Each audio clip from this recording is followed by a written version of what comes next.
अपने आज के इस वीडियो में मैं आपको जो ब्रिटिश रूल रहा इंडिया में उसका क्या इकोनॉमिक इम्पैक्ट पड़ा इंडिया पे उसके बारे में डिटेल में बताऊंगा। और ये इसमें मैंने बिपिन चंद्रा का रेफरेंस लिया हुआ है जो बुक आती है और मॉडर्न मॉडर्न हिस्ट्री की। और इसमें और भी डिटेल्स मैंने ऐड करी हुई हैं और इसमें मैं आपको बताऊंगा कि किस तरह से आप मेंस के पर्सपेक्टिव को ध्यान में रखते हुए किस तरह से इस तरह के क्वेश्चंस का आंसर दोगे। तो स्टार्ट करते हैं। देखिए, आपसे अगर ये पूछा जाता है कि economic impact of British rule क्या था, आप इसको एनालाइज करिए, तो आप क्या करोगे? एनालाइज करने के टाइम पे आपको कुछ पॉइंट्स याद रखने हैं, ठीक है। तो आप देखो, इस तरह से आप स्टार्ट करोगे कि इसने change almost every aspect of Indian economy. कि जो ब्रिटिश रूल रहा इसने इंडियन इकोनॉमी के ऑलमोस्ट एवरी एस्पेक्ट को इम्पैक्ट डाला था, इन्फ्लुएंस किया था, ठीक है, चेंज किया था। तो वो पॉइंट आपको याद रखने हैं, कौन कौन से पॉइंट जिनके अंदर में रहते हुए आप कैटेगराइज करोगे, ठीक है। तो पहला पॉइंट होगा disruption of the traditional economy, ठीक है।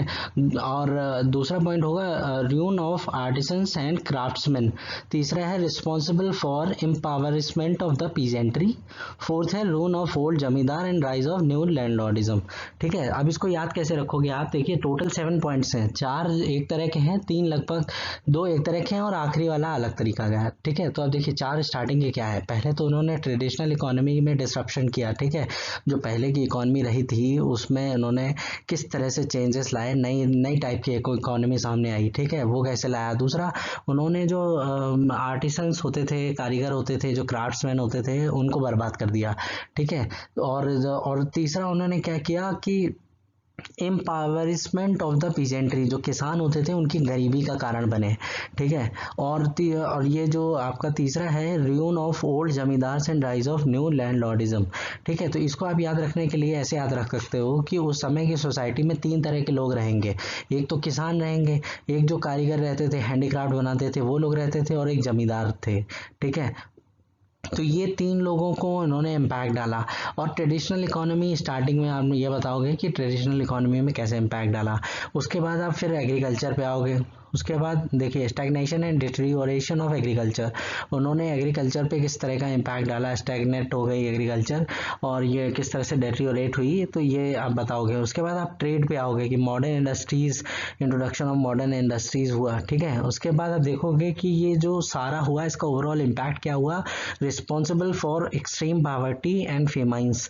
तो इस तरह से ये 7 पॉइंट्स को आप कैटेगराइज कर सकते हो कि पहले 3 कैटेगरी के लोगों के बारे में बात होगी, फिर एग्रीकल्चर की बात होगी, ट्रेड की बात होगी, और बाकी के जो 2 पॉइंट हैं वो ट्रेडिशनल इकोनॉमी के हैं। स्टार्टिंग में आपने बता दिया और लास्ट में आपने बता दिया एक्सट्रीम पॉवर्टी और फेमाइंस का एसोसिएट कर दिया, ठीक है। इस तरह से ये 7 पॉइंट्स आपको याद हो जाएंगे। अब देखिए, disruption of the traditional economy कैसे किया। अब देखिए, सबसे पहला पॉइंट क्या था कि ये ट्रेडिशनल इकोनॉमी क्या मतलब, पहले की जो मुगलों के टाइम पे जो इकोनॉमी चल रही थी उसको किस तरह से इन्होंने बर्बाद किया है। तो वो देखिए, British never accepted India as their own and here they differ from previous conquerors, example Delhi Sultanate और मुगल्स। ये जो ब्रिटिशर थे ना, इन्होंने कभी भी इंडिया को अपना नहीं माना। वो क्या करते थे, वो मानते थे कि हम यहाँ पे आए हैं, हम इसको एक्सप्लॉयट करें और सारा पैसा यहाँ से लेके अपने देश भिजवा दें, ठीक है। तो ये फ़र्क रहा बेसिक उनकी थिंकिंग में, जो कि आप देखोगे कि जो पहले के रूलर आए हैं वो जो रहे, वो आए, उन्होंने रूल किया और उन्होंने समझा कि ये इंडिया उनका है, और उन्होंने ऐसा, उनका ये ऑब्जेक्टिव नहीं था कि इसको लूट के हम कहीं और ले जाएं। उनका मतलब था कि ये फले फूले और हम मतलब रईसी से रहें, इंजॉय करें, पावर का मजा लें, ठीक है। लेकिन उन्होंने ये नहीं सोचा कि हम सारा का सारा पैसा जो है पैसा ले जाएं कि कहीं और ले जाएं, ठीक है। तो ये थिंकिंग का बहुत फर्क था। दूसरा, they always remained foreigner exploited Indian resources carried away India's wealth and affected economic structure। ये जो ब्रिटिशर थे ये हमेशा की तरह फॉरेनर बने रहे, ठीक है। और एक्सप्लॉइटेड इंडियन रिसोर्सेज को इन्होंने खूब एक्सप्लॉइट किया और कैरीड अवे इंडियाज वेल्थ, और इंडिया की जो वेल्थ थी उसको ये लेके गए अपने साथ, और इन्होंने इंडिया के इकोनॉमिक स्ट्रक्चर पे बहुत बड़ा इम्पैक्ट डाला, ठीक है। तो आप देखो, जैसे कि ये क्या हुआ कि जब ये इंडिया में आए ब्रिटिशर, तो इन्होंने ये नहीं सोचा, स्टार्टिंग में तो इनका ये प्लान था ही नहीं कि रूल करना है। ये मर्चेंट की तरह है, इन्होंने मर्चेंट की तरह काम चालू किया और ये ट्रेड करते थे सिर्फ। उसके बाद इनका लालच बढ़ा इनको लगा कि यार ज़्यादा से ज़्यादा पैसा हम अपने देश भेज दें, और उन्होंने खूब एक्सप्लॉयटेशन चालू किया। तो जैसे आप देखिए कि ये 1600 से 1765, मैंने अपने ब्रिटिश जो रूल का फेजेस बताया हुआ है, एक वीडियो बनाया हुआ है, उसको भी आप देख लीजिएगा। वो 3 फेजेस में जो ये पहला फेज रहा ये 1765 तक, जब इलाहाबाद ट्रीटी हुई थी, तब तक ईस्ट इंडिया कंपनी क्या कर रही थी, एक मेरली ट्रेडिंग कंपनी थी। ठीक है, they use to purchase Indian handicrafts, cotton, silk, clothes, spices and mostly paid in gold and silver because there was less demand for foreign goods in India. अब देखिए ये 1600 से 1762 तक तो ये ट्रेड कर रहे थे, सिर्फ कंपनी आते थे और परमिशन लेते थे राजा को फुसला के और एम्परर को, और फिर फैक्ट्री डालते थे और ट्रेड करते थे, यहाँ से सामान खरीदते थे और ब्रिटेन में जाके बेचते थे, इंग्लैंड में जाके, और उसके बाद वहाँ से पैसा कमाते थे, प्रॉफिट कमाते थे। लेकिन हुआ क्या, 1765 में जब ट्रीटी ऑफ इलाहाबाद हुआ तो इसको इनको क्या हुआ कि इनको दीवानी राइट्स मिले थे। ठीक है, उसके बाद की मैं कहानी बताऊंगा आपको। अभी आप देखो कि ये क्या कर रहे हैं, स्टार्टिंग में 1600 से 1765 के बीच में जब ट्रेडर थे तो ये हैंडीक्राफ्ट खरीदते थे, कॉटन खरीदते थे, सिल्क के कपड़े खरीदते थे और मसाले वसाले खरीदते थे और लेके बेचते थे, और पैसा यहाँ कैसे देते थे। अब यहाँ के लोगों को तो कोई चीज़ चाहिए नहीं बदले में, क्योंकि इंडिया जो था, इंडिया को कोई इस तरह की सेल्फ सफिशियंसी थी। ठीक है, यहाँ पे इनको कोई ज़रूरत नहीं था, सफिशियंट था इंडिया में सब कुछ। ठीक है, तो ये इंडिया वालों को और कुछ तो दे नहीं सकते थे, तो फिर उनको देना पड़ता था। गोल्ड और सिल्वर में इंटरेस्टेड थे इंडिया वाले, तो वही देना पड़ता था। तो होता क्या था कि सारा गोल्ड और सिल्वर बताते हैं कि यूरोपियन कंट्रीज़ का सारा यहीं पे आ गया था। एक इंडिया एक सिंक की तरह काम कर रहा था, सारी जगह से यूरोपियन कंट्री से सारा का सारा सिल्वर गोल्ड अट्रैक्ट कर रहा था अपनी तरफ, क्योंकि यहाँ से जो प्रोडक्ट होते थे वो एक्सपोर्ट होके जाते थे और वहाँ से क्या कुछ इंडिया इंपोर्ट करता नहीं था। ठीक है, उसके बाद क्या हुआ, तो Indian rulers was happy and allowed setting up factories bye foreigners. अब देखो, अब अगर ऐसा होगा, वो लोग गोल्ड और सिल्वर में पे करेंगे तो इंडियन रूलर को क्यों दिक्कत होगी, वो तो खुश होंगे ना, अच्छी बात है, हमारे पास पैसा आ रहा है, ठीक है, आप करो फैक्ट्री डालो, यहाँ से सामान ले जाओ और हमको गोल्ड और सिल्वर ला के दो, तो वो खुश रहते थे। ठीक है, लेकिन हुआ क्या, ड्यू टू फियर, ये जो ब्रिटिश मैन्युफैक्चरर हुआ करते थे ब्रिटिश गवर्नमेंट में उस समय, जैसे इंग्लैंड में जो ब्रिटिश मैन्युफैक्चरर हुआ करते थे, वो कहने लगे कि यार इस तरह से सब इंडिया की चीज़ें ही सब बिकेंगी यहाँ पे, तो फिर हमारी यहाँ की जो फैक्ट्रीज हैं ब्रिटेन में या इंग्लैंड में, वो तो बर्बाद हो जाएंगी। तो इस वजह से उन्होंने ब्रिटिश गवर्नमेंट बड़ा फोर्स किया, और 1700 में उन्होंने ब्रिटिश गवर्नमेंट ने एक एक्ट भी पास किया कि क्या होगा कि जो इंडियन कपड़े होंगे उनको पहनना, और प्रिंटेड डाई वाले जो इंडियन कपड़े होंगे वो सब बैन लगा दिया उन्होंने, प्रोहिबिट कर दिया। किसने प्रोहिबिट कर दिया, इंग्लैंड में, कि इंग्लैंड के लोग अब इंडियन कपड़े नहीं पहनेंगे। क्यों, क्योंकि इंडियन कपड़े पहनेंगे तो वहाँ की जो फैक्ट्रीज होती थी वो लॉस पे जा रही थी, क्योंकि वहाँ से कोई सामान खरीद नहीं रहा था। तो ये रहा। उसके बाद क्या हुआ कि आप देखोगे कि किस तरह से जब बैटल ऑफ प्लासी हुआ 1757 में, बक्सर हुआ 64 में, उसके बाद जो ट्रीटी ऑफ इलाहाबाद हुई 1765 में, तो फिर क्या चेंज आया, तो फिर ईस्ट इंडिया कंपनी ने अपना पैटर्न चेंज। 1765 तक तो आप जानते हो कि ईस्ट इंडिया कंपनी एक मर्चेंट की तरह काम करती रही। ठीक है, तो वो बाहर से पैसे लेके आती थी अपने देश से, पैसे मतलब गोल्ड और सिल्वर लेके आती थी और यहाँ से सामान खरीदती थी और एक्सपोर्ट करती थी। लेकिन 1765 में उन क्या हुआ कि शाह आलम द्वितीय ने इलाहाबाद ट्रीटी में दीवानी राइट दे दिए। कहाँ कहाँ की दे दिए, बंगाल, बिहार और उड़ीसा, ये, और ये तीनों जो जगह थी, तीनों का रेवेन्यू बहुत ज़्यादा हुआ करता था उस समय। उस समय क्लाइव ने एस्टिमेट लगाया था कि इस जगह का रेवेन्यू लगभग 40 लाख पाउंड होगा, आप समझो। ठीक है, तो हुआ क्या कि once they got diwani right, company stopped receiving money from England. जैसे ही उनको दीवानी राइट मिले तो अब उनको कंपनी को बाहर से पैसा मंगाने की जरूरत थी नहीं कि खरीदने के लिए सामान। तो वो क्या करते थे कि to buy merchandise in India they used the revenue of Bengal. ठीक है, और फॉर दिस पर्पस, मतलब जब उनको घर यहाँ से इंडिया से कुछ खरीदना होता था तो अब ये नहीं कि उनको इंग्लैंड से पैसे की ज़रूरत है, वो क्या करते थे कि ये रेवेन्यू जो मिलता था, इसी रेवेन्यू से यहाँ के जो दूसरी चीज़ें होती थी वो खरीद लेते थे। ठीक है, उसे खरीदने के बाद फिर वो उसको एक्सपोर्ट करते थे, तो एक्सपोर्ट तो बहुत बढ़ गया इस तरह से आप देखोगे। ठीक है, और आप देखो रेवेन्यू क्या है कि estimated by Clive as 40 lakh, उस समय 40 लाख पाउंड रेवेन्यू एस्टिमेट किया था क्लाइव ने, और उसमें एक्सपेंसेस घटाने के बाद उसने देखा था कि 16.50 लाख पाउंड उसको मतलब बच रहा है। तो आप समझ सकते हो कितना अमाउंट हो गया ये। तो उसके बाद आपने देखा कि ये क्या करते थे कि ये जो पैसा यहाँ रेवेन्यू मिलता था, इससे यहाँ से सामान खरीदते थे और सामान खरीद के बाहर एक्सपोर्ट कर देते थे। तो इनको बाहर से कैपिटल मंगाने की जरूरत ही नहीं पड़ी, यहाँ का पैसा यहीं से सामान खरीदा और एक्सपोर्ट कर दिया। और इससे क्या होता था कि जो एक्सपोर्ट करने के बाद जो उनको पैसा मिलता था, तो वो पैसा वो अपने, जैसे इंग्लैंड में उन्होंने कोई सामान बेचा, मान लीजिए इंडिया का, ठीक है, इंग्लैंड में सामान बेचने के बाद कुछ पैसा मिला होगा उनको, तो वो पैसा वापस इंडिया नहीं आता था। वो क्या करते थे, वो पैसा वहीं इन्वेस्ट कर देते थे, या तो उस पैसे का घर खरीद लेंगे, कुछ कर लेंगे, कुछ ना कुछ कर लेते थे, ठीक है, और वहीं खर्चा करते थे। तो इससे क्या हुआ कि वो बंगाल में पैसा आया नहीं। ठीक है, तो आप देखोगे कि 1765 में इलाहाबाद ट्रीटी के बाद से 1772 तक आप देखोगे कि बंगाल में एक डुअल गवर्नमेंट की तरह रहा। तो ये जो ब्रिटिशर थे, इनके पास पैसा था लेकिन कोई रिस्पॉन्सिबिलिटी नहीं थी इनके पास, और दूसरी तरफ जो नवाब था वो बेचारा, उसके पास रिस्पॉन्सिबिलिटी थी तो पैसा नहीं था। तो आप सोचो कितनी दयनीय स्थिति रही होगी। आपको पता है, मैंने बताया भी, आपने फेजेस में बताया था कि किस तरह से फेमाइन भी आया था, कितना भयंकर फेमाइन आया था बंगाल में इस पीरियड में। तो इस तरह से मतलब एक्सप्लॉइट किया गया। अब ये क्या होता था कि the revenue increase year by year due to increase in rate of land revenue demand and ruthless method of calculation of land revenue from the farmers. अब ये जो रेवेन्यू होता था ना, ये हर साल इंक्रीज होता गया। क्यों इंक्रीज होता गया? क्योंकि अब इनको दीवानी राइट मिले हैं, सिविल केसेस ये खुद से डील कर सकते हैं। दीवानी राइट का मतलब होता है कि ये रेवेन्यू कलेक्ट कर सकते हैं, अपने पास रख सकते हैं, खर्चा कर सकते हैं, ठीक है। और ये सिविल केसेस, जो सिविल से रिलेटेड, पैसे से रिलेटेड झगड़े होंगे या कोई भी सिविल केस होगा, वो डील कर लेंगे, ठीक है, क्रिमिनल केसेस छोड़ के। तो आप सिविल केसेस डील कर सकते हैं, तो आप समझ सकते हो कि कितनी पावर मिल गई इनको, ठीक है। पहली बार इनको एडमिनिस्ट्रेशन में घुसने का इस तरह से मौका मिला था। यहाँ ये एडमिनिस्ट्रेशन का इनका हाथ लगा और लालच इनका बढ़ गया इस तरह से।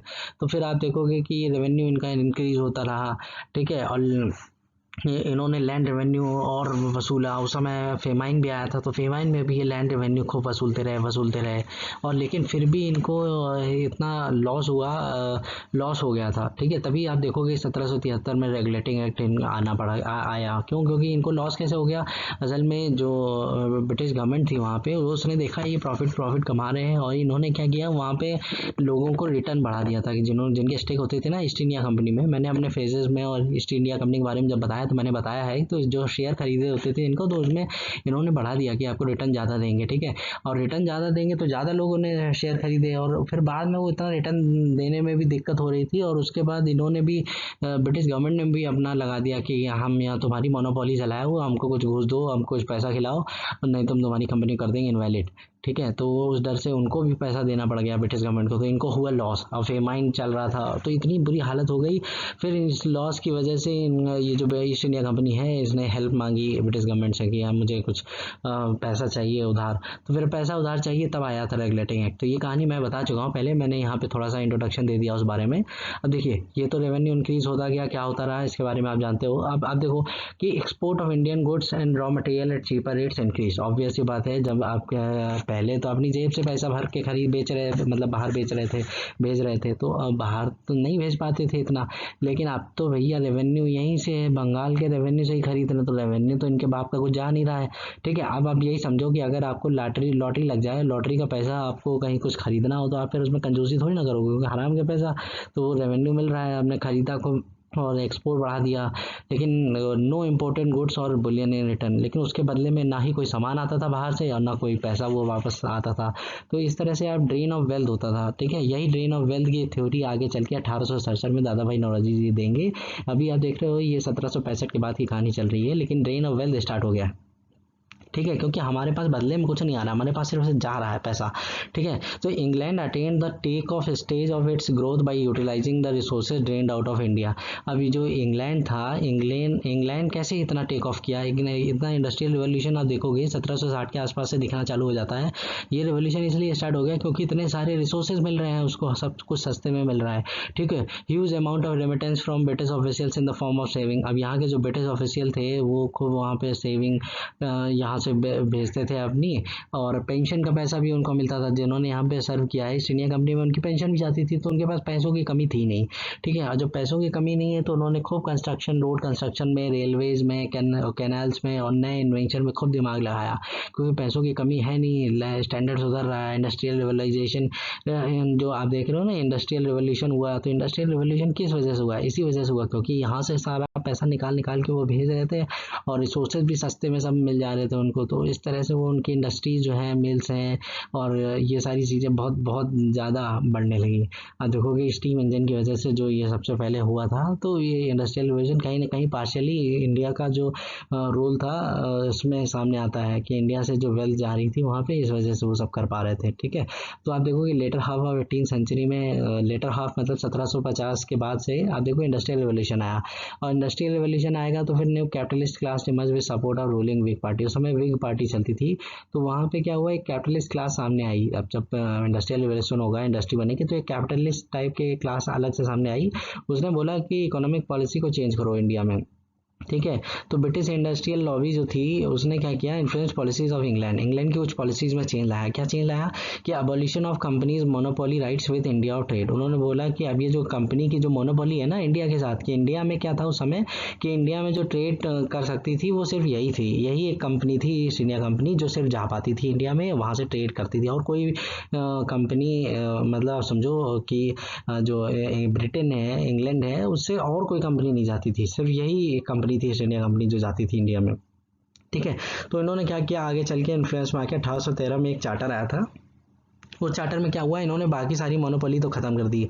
ठीक है, लेकिन बस चाइना और चाय, इन दोनों चीज़ों की मोनोपोली फिर भी बरकरार रखी, कि ठीक है तुम एक काम करो, चाइना के साथ ट्रेड तुम कर सकते हो, ईस्ट इंडिया कंपनी से बोला, और चाय के साथ तुम ही मोनोपोली है, तुम्हारी ही है। ठीक है, चाय का कोई भी काम होगा तुम ही देखोगे और कोई नहीं देखेगा। ठीक है, लेकिन बाकी सब इंडिया में अब दूसरी कंपनियां भी घुसेंगी, तो दूर से दूसरी आनी चालू होंगी फिर। ठीक है, फिर चार्टर 1833 में आया। 1833 के चार्टर में क्या हुआ, कंपनी ने बोला कि काम जो मतलब ये जो ब्रिटिश गवर्नमेंट थी उसने बोला कि काम करो कंपनी, अब तुमसे कॉमर्शियल एक्टिविटी संभल नहीं रही है, ये काम तुम ये कॉमर्शियल काम बंद करो, अपने एडमिनिस्ट्रेशन पे ध्यान दो चुपचाप। ठीक है, तो इन्होंने एडमिनिस्ट्रेशन पे ध्यान देना चालू कर दिया, और इनकी सारी जितनी भी तरह की मोनोपोली थी वो ख़त्म कर दी, और सिर्फ एडमिनिस्ट्रेशन देखना है।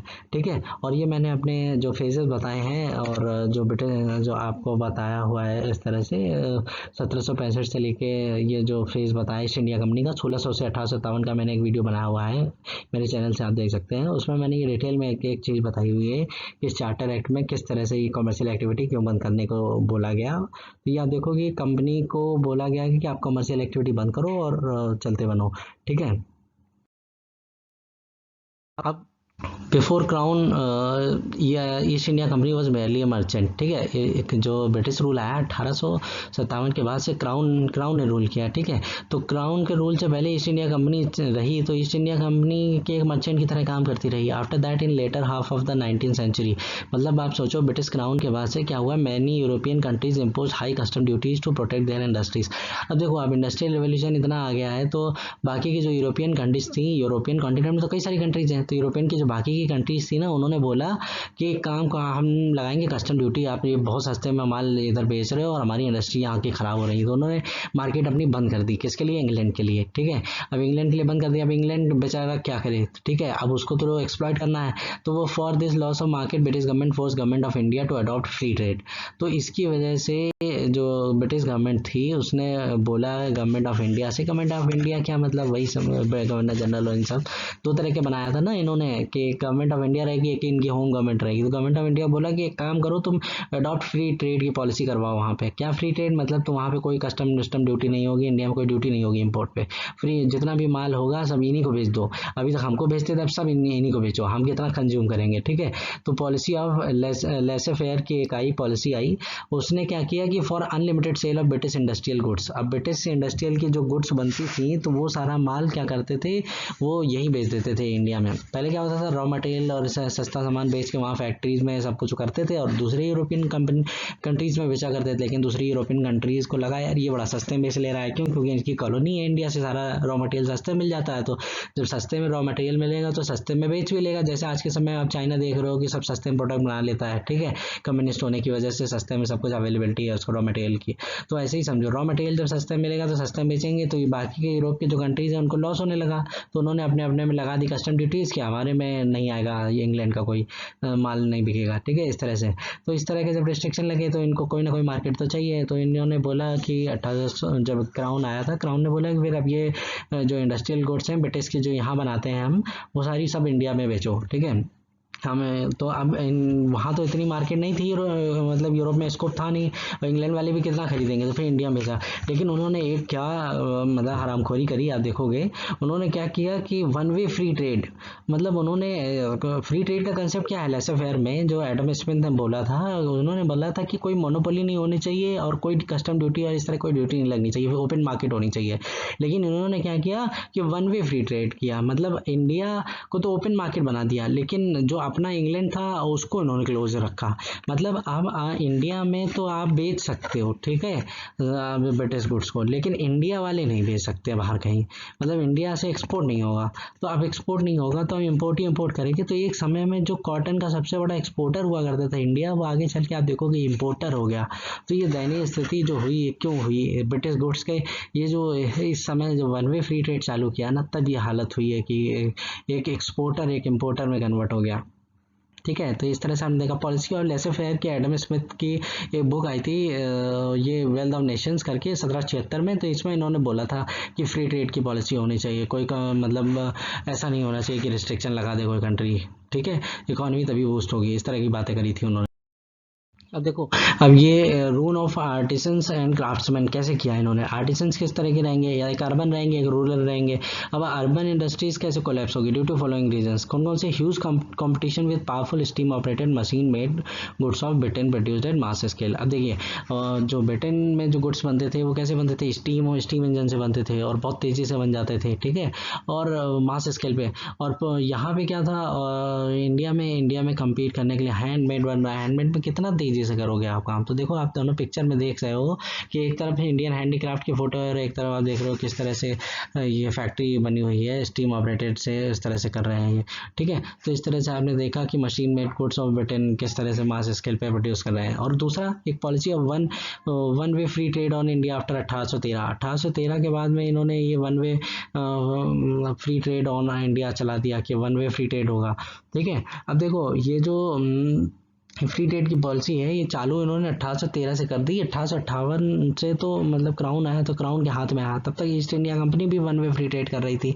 क्योंकि कहीं ना कहीं इन्होंने जब इंडस्ट्रियल रिवोल्यूशन चालू हुआ तो धीरे धीरे बाकी के यूरोप में भी धीरे धीरे देखा देखी होगा, तो उनको भी लगा कि हमारे लॉस हो रहा है, तो धीरे धीरे उन्होंने आप सोचो 1760 से अगर इंडस्ट्रियल रिवोल्यूशन चालू हुआ है तो 19th सेंचुरी के स्टार्ट से ही ये सबको सब ब्लॉक करना चालू कर देंगे कि हमारे यहाँ से कोई इम्पोर्ट ना हो इंडिया से, या मतलब इंग्लैंड की बनी चीज़ें ना आए, नहीं तो सस्ते में दे रहे हैं वो और यहाँ की इंडस्ट्रीज खराब हो जाएंगी, ठीक है। तो इस तरह से policy of one way free trade on India after 1813 के बाद ये पॉलिसी आई थी। इससे भी नुकसान बहुत पहुंचा अर्बन हैंडीक्राफ्ट्स को, ठीक है, कि फ्री ट्रेड है, सारा माल वहीं से बन के आएगा और ज़्यादा बन के आएगा और सस्ते बन के आएगा, मशीन से बन के आएगा, तो हैंडीक्राफ्ट ईजिली अवेलेबल हो जाएगा, ठीक है। दूसरा रूरल आर्टिसन इंडस्ट्री क्यों कोलैप हो गई। अब देखो रूरल क्या होगा, due to railway which facilitate the reach of British goods in remotest village. अब रेलवे आ गया तो रेलवे की 1853 में आप देखोगे रेलवे जो पहली चली थी ट्रेन, तो आप देखोगे कि उसकी वजह से क्या हो ना, ये आसान हो गया कि गांव-गांव तक पहुंच सकता था, कोई भी इनका ब्रिटिश प्रोडक्ट होता था गांव-गांव पहुंच सकता है।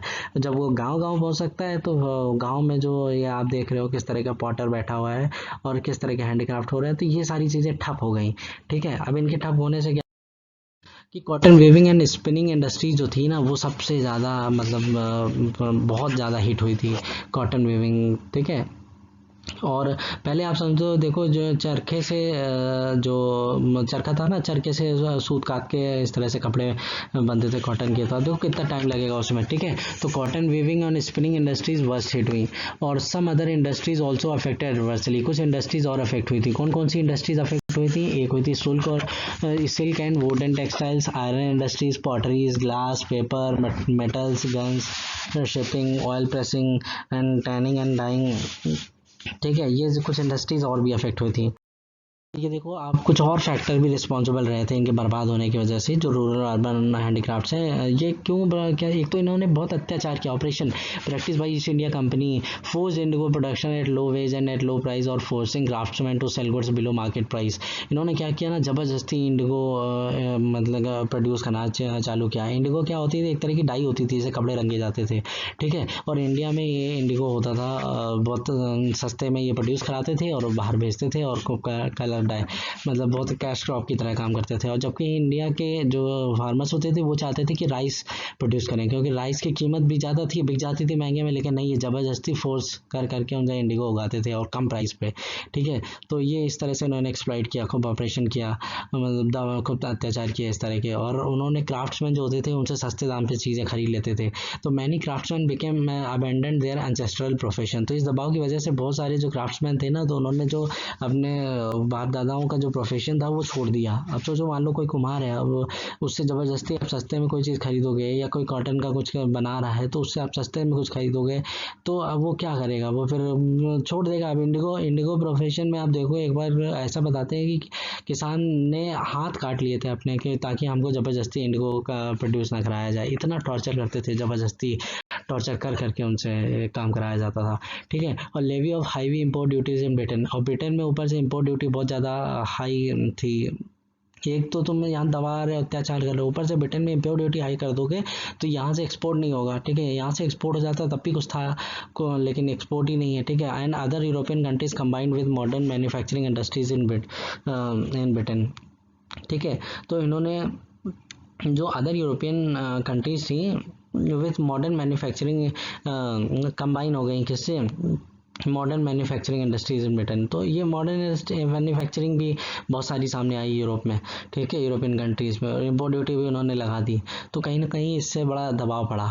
Indian rulers replace by British official. अब देखोगे आप, ये इन्होंने ये फिर बाद में कैसे अनेक्स करना चालू किया था जो किंगडम थे, तो उनकी उस वजह से भी कई इंडियन रूलर थे, इनके पपेट की तरह काम करते रहते थे।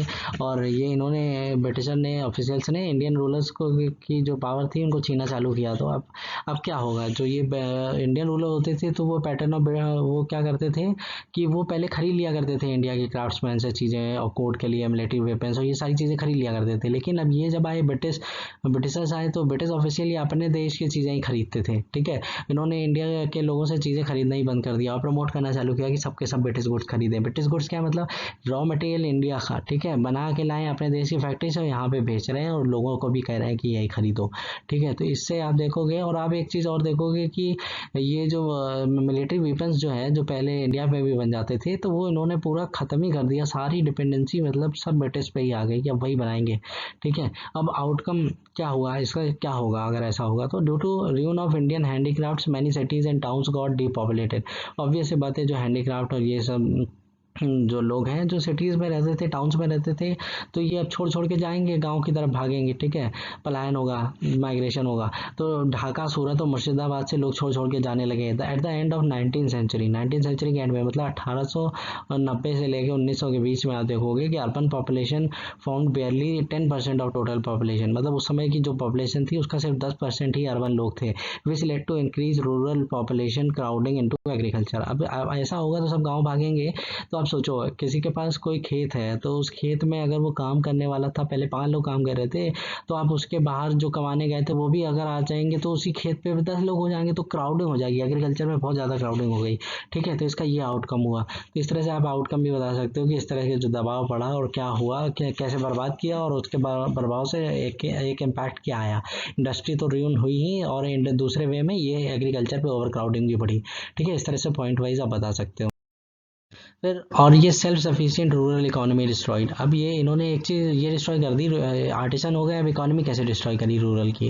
अब देखो, रूरल में तो एग्रीकल्चर वाले काम कर रहे थे और इन्होंने रेल बना के कैसा किया, लेकिन और भी एक दिक्कत थी कि millions of peasants doing part time spinning and weaving. कुछ लोग थे वो पार्ट टाइम स्पिनिंग और वीविंग कर लेते थे, और फॉर सर्वाइवल हैड नॉट, मतलब जिनके पास सर्वाइवल के लिए कम पैसा लगता था उनको, कि एग्रीकल्चर में कम पैसा पड़ रहा है, तो पार्ट टाइम जॉब कर लेते थे। लेकिन millions of rural artisan lost their traditional livelihood and became agricultural labourers और पेटी टेनेंट्स होल्डिंग टाइनी प्लॉट्स। अब ऐसा होगा कि जब वहाँ पे रेलवे से सब ब्रिटिश गुड्स की डिलीवरी हो जाएगी, तो क्या होगा, आप देख रहे हो कि वहाँ के जो आर्टिसंस होते थे, लोकल आर्टिसंस रूरल एरिया के, उन्होंने अपना जो ट्रेडिशनल जीविका थी वो खो दी।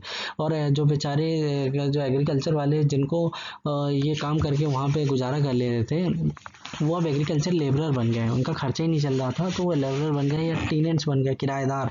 मतलब दूसरे के खेत में वो काम करेंगे, बटाई का काम काम करेंगे, उगाएंगे, खाएंगे और कुछ कमीशन उधर दे देंगे, ठीक है, टीनेट्स की तरह काम करने लगे छोटी छोटी जगह पे।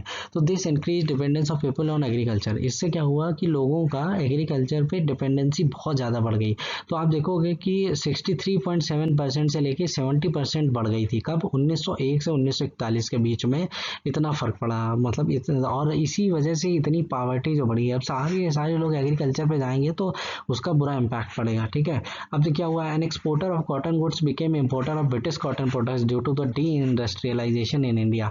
अब आप देख रहे हो कि इस तरह के मेजर लिए जा रहे हैं, वन वे फ्री ट्रेड किया जा रहा है और ऑपरेशन अलग से मतलब दबाया जा रहा है, कुचला जा रहा है लोगों को। तो क्या होगा कि जो एक समय पे इंडिया जो था वो एक्सपोर्टर हुआ करता था कॉटन का, वो इम्पोर्टर हो गया, ठीक है। क्योंकि एक्सपोर्ट के लिए तो उन्होंने दरवाजे बंद कर रखे थे कि यूरोपियन कंट्रीज ने भी और इंग्लैंड ने भी एक्सपोर्ट नहीं होगा, उल्टा और इन्होंने यहीं का माल यहीं पे बेचना, यहीं की फैक्ट्री भी खोल ली अपनी कुछ और यहीं बना के और यहीं बेचना भी चालू कर दिया ब्रिटिश गुड्स को। और बाहर से भी बना के ले आते थे कुछ फैक्ट्रीज, ठीक है। तो इस तरह से आप देखो कि जो किस तरह से ये डी इंडस्ट्रियलाइजेशन की वजह से ऐसा हुआ है, ठीक है।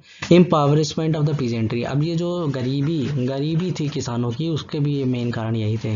कैसे? इन्होंने क्या किया, policies extracting largest possible land revenue, example of Clive and Hasting. अभी ये क्या करते थे कि रेवेन्यू सबसे ज़्यादा खून मतलब चूस लो, कैसे भी करके खून चूस लो, लैंड रेवेन्यू बढ़ा चढ़ा के। मतलब आप सोचो कि आधा इन्होंने 1/3 से लेके हाफ तक का लगा रखा था कि आपकी जितनी भी उपज होगी उसका 1/3 से हाफ तक हमको देना पड़ेगा आपको, ठीक है। तो इस तरह से, और फोर्स लेबर और बेकार कराते थे, जबरदस्ती काम कराते थे तो पैसा भी नहीं देते थे। इलीगल रेंट्स डिमांडेड बाय जमींदार, और ये जो जमींदार होते थे उनसे भी वो मतलब जबरदस्ती का फर्जी का रेंट वसूलते थे। रेंट मतलब क्या, टीनेंट जो होते हैं, किराएदार होते हैं, किराएदार जो मतलब काम करते थे उनसे जबरदस्ती का रेंट वसूला जाता था ज़्यादा गलत तरीके से। तो ठीक है, इन रैयतवाड़ी और महलवाड़ी ब्रिटिश गवर्नमेंट रिप्लेस जमींदार levied excessive land revenue ranging from 1/3 to 1/2 produce. अब रैयतवाड़ी जो बताया था मैंने, रैयतवाड़ी क्या होता है, रैयत मतलब होता है किसान, मतलब जहाँ किसानों से डायरेक्ट वसूला जाता है, या महलवाड़ी जहाँ सीधे विलेज से वसूला जाता है टैक्स। वहाँ पे क्या किया गई, गवर्नमेंट ने जमींदार को हटा दिया और खुद डायरेक्ट ले लिया कंट्रोल, ठीक है। और उन्होंने एक्सेसिव लैंड रेवेन्यू लगाया, बहुत ज़्यादा रेवेन्यू, मतलब टैक्स। तो उसमें क्या 1/3 से 1/2 वो ले लेते थे प्रोड्यूस का। तो आप देख रहे हो कौन कौन सी पॉलिसीज जिम्मेदार हैं। एक तो सबसे ज़्यादा खून चूसने के लिए ये पॉलिसी के मतलब किस तरह से उन्होंने लार्जेस्ट मैक्सिमम किस तरह से एक्सप्लॉइट कर लें वो चाहते थे, और फोर्स लेबर कराते थे, और जमींदार भी उनके साथ हो गए, और इस तरह से। और land revenue demand increase from 15.3 crore to 35.8 crore. आप सोचो, आप 1857 से 1936 के बीच में जो ये लैंड रेवेन्यू की डिमांड थी वो 15.3 करोड़ से बढ़ के 35.8 करोड़ हो गई, ठीक है। इस तरह के पॉइंट आप डेटा दे के मतलब और जस्टिफाई कर सकते हो रिटर्न में, राइटिंग में, मेंस राइटिंग में, ठीक है। तो आप देख रहे हो कि 15 से मतलब डबल हो गया, ठीक है। नहीं याद रख पा रहे तो आप देखो डबल से ज़्यादा हो गया, ठीक है। मतलब 1857 से 1936 के बीच में लैंड रेवेन्यू डिमांड, 1857 के बाद तो क्राउन आया था, सोचिए क्राउन के बाद ऐसे हालात हो गए, ठीक है। In 20th century this proportion of total produce taken as a land revenue decrease. 20th century मतलब 1900 के बाद उन्होंने कुछ तो कम किया था कि ये टोटल रेवेन्यू में जो पहले 1/2 ले रहे थे, 1/3 ले रहे थे, उसमें थोड़ा कम किया उन्होंने। लेकिन हुआ क्यों कम किया, क्योंकि उस समय प्राइस बढ़ चुका था क्रॉप का, या और प्रोडक्शन भी इंक्रीज हो गया था, लेकिन फिर भी उससे किसानों की हालत नहीं सुधरी। क्यों? क्योंकि no proportional increase in land revenue नहीं बढ़ा, क्योंकि इतना ज़्यादा पॉपुलेशन प्रेशर हो गया था एग्रीकल्चर पे कि कोई बेनिफिट ही नहीं हुआ इसका, लोगों फिर भी भूखे मर रहे थे। आप ये पिक्चर में देख रहे हो कि ब्रिटिश पीरियड में किस तरह से लोग भूखे मर रहे थे, क्या हालात कर रखे थे उन्होंने इकोनॉमी के, ठीक है। By 20th century agrarian economy ruined with the entry of landlord, money lenders and merchants. अब ये 20th सेंचुरी मतलब 1900 के आसपास आप देखोगे कि एग्रेरियन इकोनॉमी में कुछ और लोग आ गए जिन्होंने जीना हराम किया। वो कौन होते थे? लैंडलॉर्ड होते थे, ठीक है, और मनी लेंडर्स होते थे एंड मर्चेंट्स होते थे। अब देखो कि कहीं कहीं आपको जमींदार, लैंडलॉर्ड्स, ये सारे एक दूसरे के सिनोनिम्स ऐसे लगते हैं आपको, लेकिन मैंने आपको जो मुगल वाला बताया सोशल कंडीशन और ये जो पॉलिटिकल कंडीशन बताई, तो उसमें मैंने आपको बताया कि जो जमींदार होते थे, जमींदार को हेरिडेटरी राइट्स होते थे टैक्स कलेक्ट करने के, रेवेन्यू कलेक्ट करने के, लेकिन इसका ये मतलब नहीं था कि वो मालिक हैं ज़मीन के, ठीक है। ज़मीन के मालिक नहीं थे कि वो किसी को भी लात मार के भगा दें और दूसरे को मतलब मतलब किसी से भी पर्सनल दुश्मनी है और उसको हटा दें, इस तरह से नहीं कर सकते थे जमींदार। और किसान का भी हेरिडेटरी राइट होता था मुगलों के पीरियड में, आप देखोगे, ठीक है। लेकिन जब ये अंग्रेज आए तो इन्होंने फिर land Lord English word use किया। लैंड लॉर्ड मतलब ज़मीन का स्वामी, स्वामी बना दिया उन्होंने, ठीक है। आप ये ज़मीन आपकी है, आप कैसे भी करो, ठीक है। आप इसमें इसमें जिसको चाहो रखो, जिसको चाहो नहीं रखो, आप जिसको चाहो निकाल सकते हो, ठीक है। तो इस तरह की चीज़ें करी और मनी लेंडर्स आ गए। अब ये इतना टैक्स लगा रखा था इन्होंने कि कई लोग बेचारे मतलब अकाल पड़ा और टैक्स नहीं चुका पा रहे हैं, तो वो डर की वजह से बेचारे चले जाते थे मनी लेंडर से उधार मांगने के लिए, और मर्चेंट्स के पास चले जाते थे। जो मर्चेंट्स होते हैं ना, जो सामान खरीद के दूसरी जगह बेचते हैं, ट्रेडर्स के पास, उनके पास चले जाते थे। आप परिस्थिति देख सकते हो किस तरह की मैंने फोटो में दिखाया हुआ, ठीक है। Rigid manner of revenue collection whether harvest is good और बैड। अब देखो, आप ये बर्बाद करने की गरीबी का क्या वजह है? एक गरीबी की वजह ये है कि रेवेन्यू कलेक्शन इतना रिजिड था कि चाहे फसल अच्छी हो चाहे ख़राब हो, तुमको रेवेन्यू देना है फिक्स रेट पे। अब रेवेन्यू देना है तो क्या होगा, और अगर फेल कर गए, नहीं दे पाए, तो लैंड पुट ऑन सेल, जो ज़मीन होती थी वो आपकी सेल पे डाल दी जाती थी। अब देखो, मुगलों के टाइम पे ऐसा नहीं था कि ज़मीन सेल पे डाल दी जाती थी, नहीं दे पाते थे तो वो दूसरे को लगाते थे, या कोई और उसके घर का जो मतलब टैक्स दे पाए, ठीक है, इस तरह की चीज़ें कर पाए।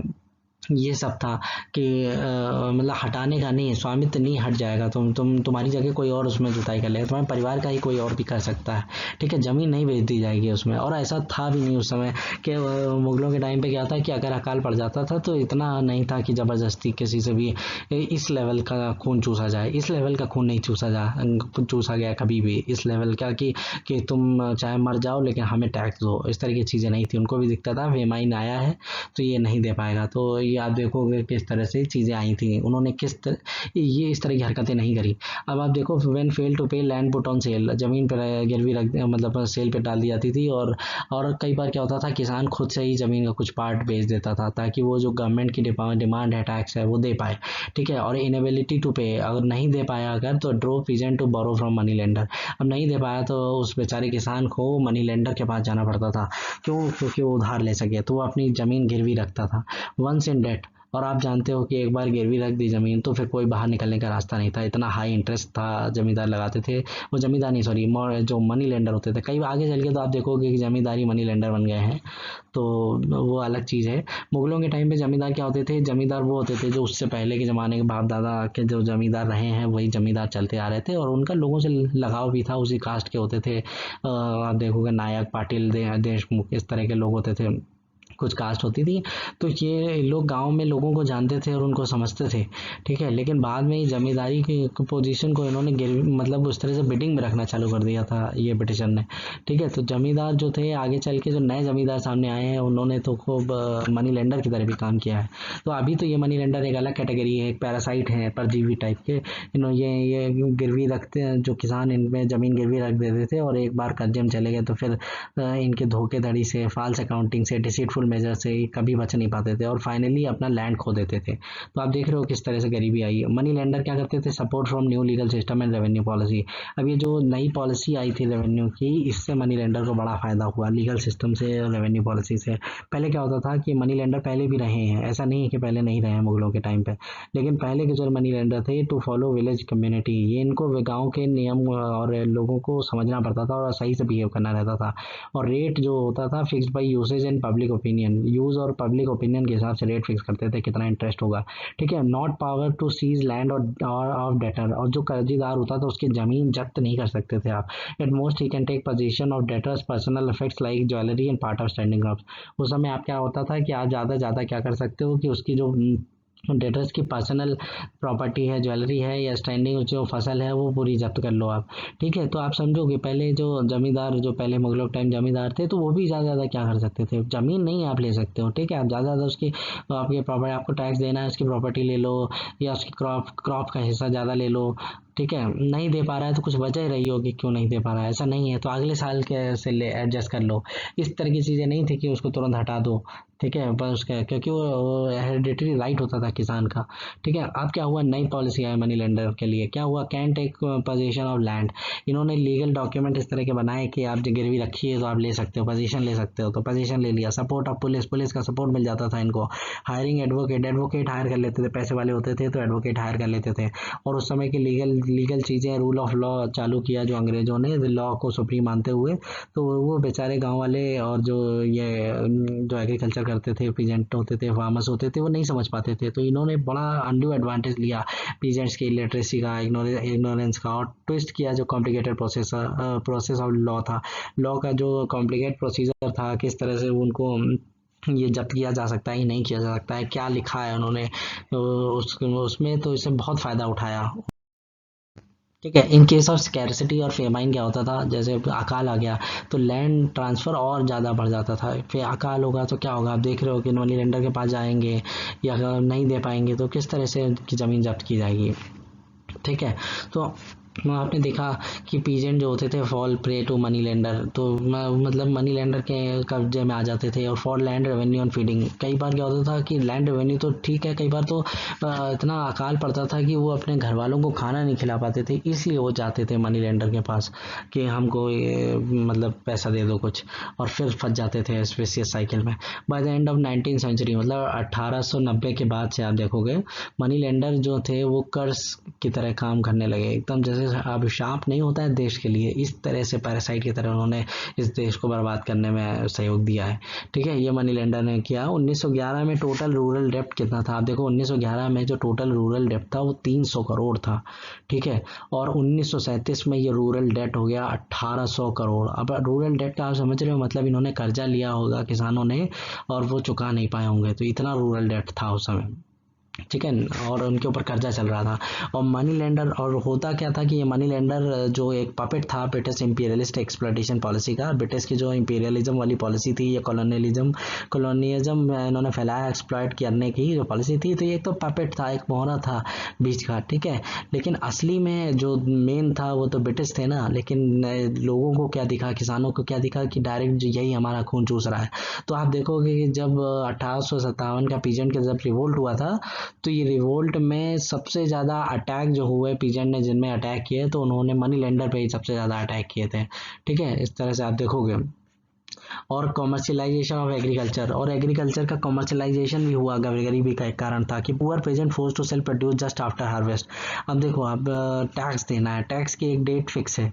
ठीक है, अब डेट फिक्स है तो उसका जैसे ही मतलब उसकी फसल हुई तो उसको तुरंत बेचना पड़ेगा, उसको कहीं ना कहीं बेचना है, क्योंकि एक टाइम पे उसको टैक्स देना है ना, उस दिन के बाद हुआ तो पेनल्टी लग जाएगी या कुछ हो जाएगा, पनिशमेंट मिलेगा, तो उस डेट पे देना है। तो सबको बेचने की होड़ लग जाती थी कि मैं पहला मेरा बिक जाए, मेरा बिक जाए। जब बेचने वाले इतने ज़्यादा रहेंगे, सप्लाई ज़्यादा रहेगी और डिमांड कम रहेगी, तो उस समय जो होता था ना कि वो जो ग्रेन मर्चेंट होते थे वो भी फ़ायदा उठाते थे कि इतने सारी सप्लाई वाले हैं, तो वो अपने हिसाब से टर्म्स डिक्टेट करते थे और बोलते थे कि हम कम सस्ते में खरीदेंगे, जाओ देना हो तो दो, नहीं तो ना दो, वरना ब्रिटिशर तो तुमको आरी अकल ठिकाने लगा ही देंगे जब तुम नहीं दे पाओगे टैक्स। तो बेचारे किसानों को और मतलब सस्ते में देना पड़ता था। ठीक है, उगाने के बाद। और तो इस तरह से आप देख रहे हो किसानों को किस तरह से तीन तरफ से उनको दबाया गया। एक तो गवर्नमेंट ने दबाया, ठीक है, ब्रिटिश गवर्नमेंट ने, एक जमींदार और जो लैंडलॉर्ड होते थे, तो ठीक है, वो अलग उन्होंने उन टॉर्चर किया, और एक ये मनी लेंडर होते थे, मनी लेंडर ने किस तरह से ये टॉर्चर किया है। ठीक है, आगे चल के आप देखोगे जमींदार मनी लेंडर हो गए, या मनी लेंडर भी जमींदार बन गए कुछ आगे चल के।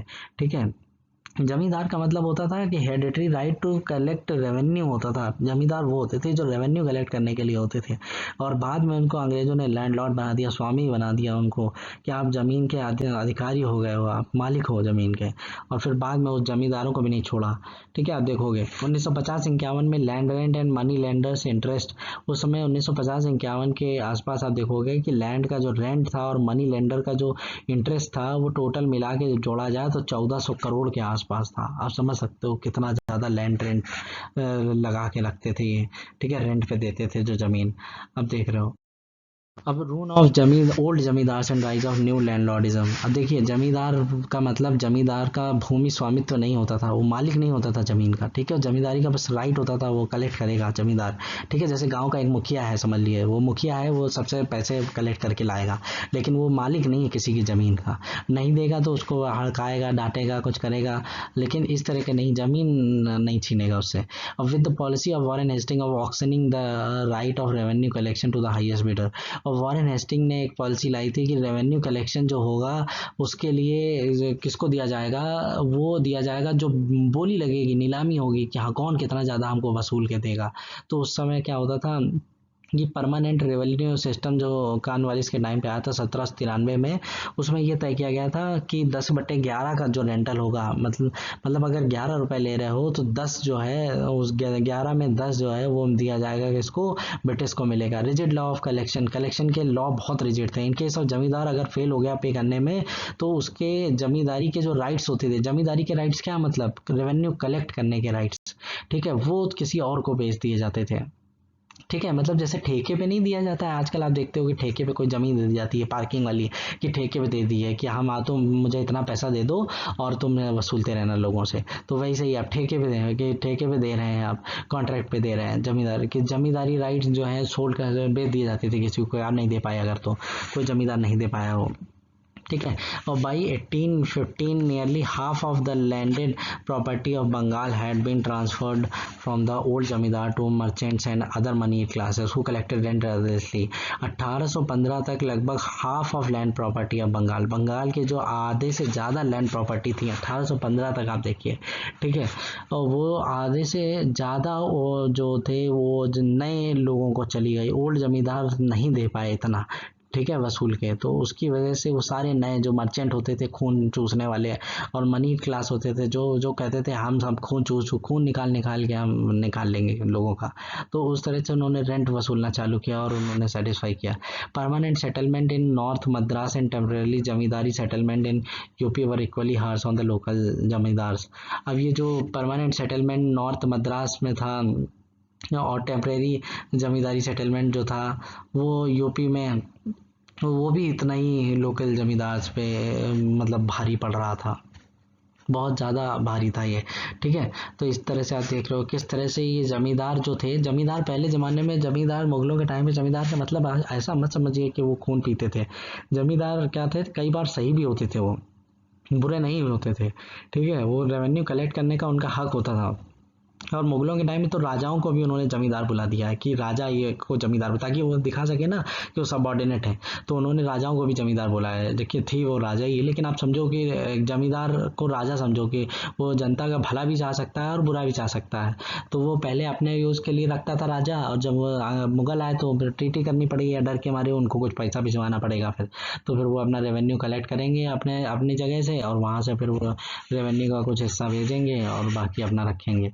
तो इस तरह की चीज़ें थी, और हिसाब से रखते थे कि बहुत ज़्यादा खून चूस के अगर रखेंगे तो फिर आप जानते ही हो फिर रिवोल्ट हो जाएगा, तो ज़मींदार हटाया जाएगा फिर, क्योंकि बवाल होगा तो फिर मुगल भी कहेंगे कि क्या कर रहे हो तुम, कितना ज़्यादा लूट रहे हो।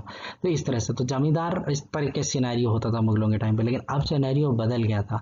अब सिनेरियो जो मुगलों के टाइम के जो जमींदार थे उनको हटाया जा रहा था, उनको उनको बनाया जा रहा था कि बोली लगेगी इस पोस्ट के लिए, एक ऐसी पोस्ट है जिसमें आप बोली लगाओ और जो ज़्यादा वसूल के देगा उसको देंगे। तो अब ज़्यादा वसूल के कौन देगा, कोई गुंडे टाइप के लोग देंगे, लालची लोग देंगे, वही ज़्यादा वसूल के देंगे। तो ऐसे लोगों को सामने लाया था। और लैंड लॉर्डिज्म तो इसीलिए लिखा हो क्योंकि लैंड के लॉर्ड बना दिया, उनको मालिक बना दिया। पहले लैंड लॉर्ड नहीं थे मुगलों के टाइम पे, पहले क्या थे कि उनको सिर्फ कलेक्शन के राइट्स थे, और वो बाप दादाओं के टाइम से उनको राइट्स मिले चले आ रहे थे कि तुम ही इसका कलेक्ट करोगे, ज़मीन तुम्हारी नहीं है। क्योंकि इस तरह का कोई ज़मीन का कोई राइट वाला सिस्टम चलता ही नहीं था उस समय की पोजीशन, ज़मीन बहुत थी मुगलों के टाइम पे, बहुत सारी लैंड फ्री पड़ी थी, जो जब बंजर ज़मीन जोत ले पहले और वो उसी की ज़मीन हो जाती थी, ठीक है।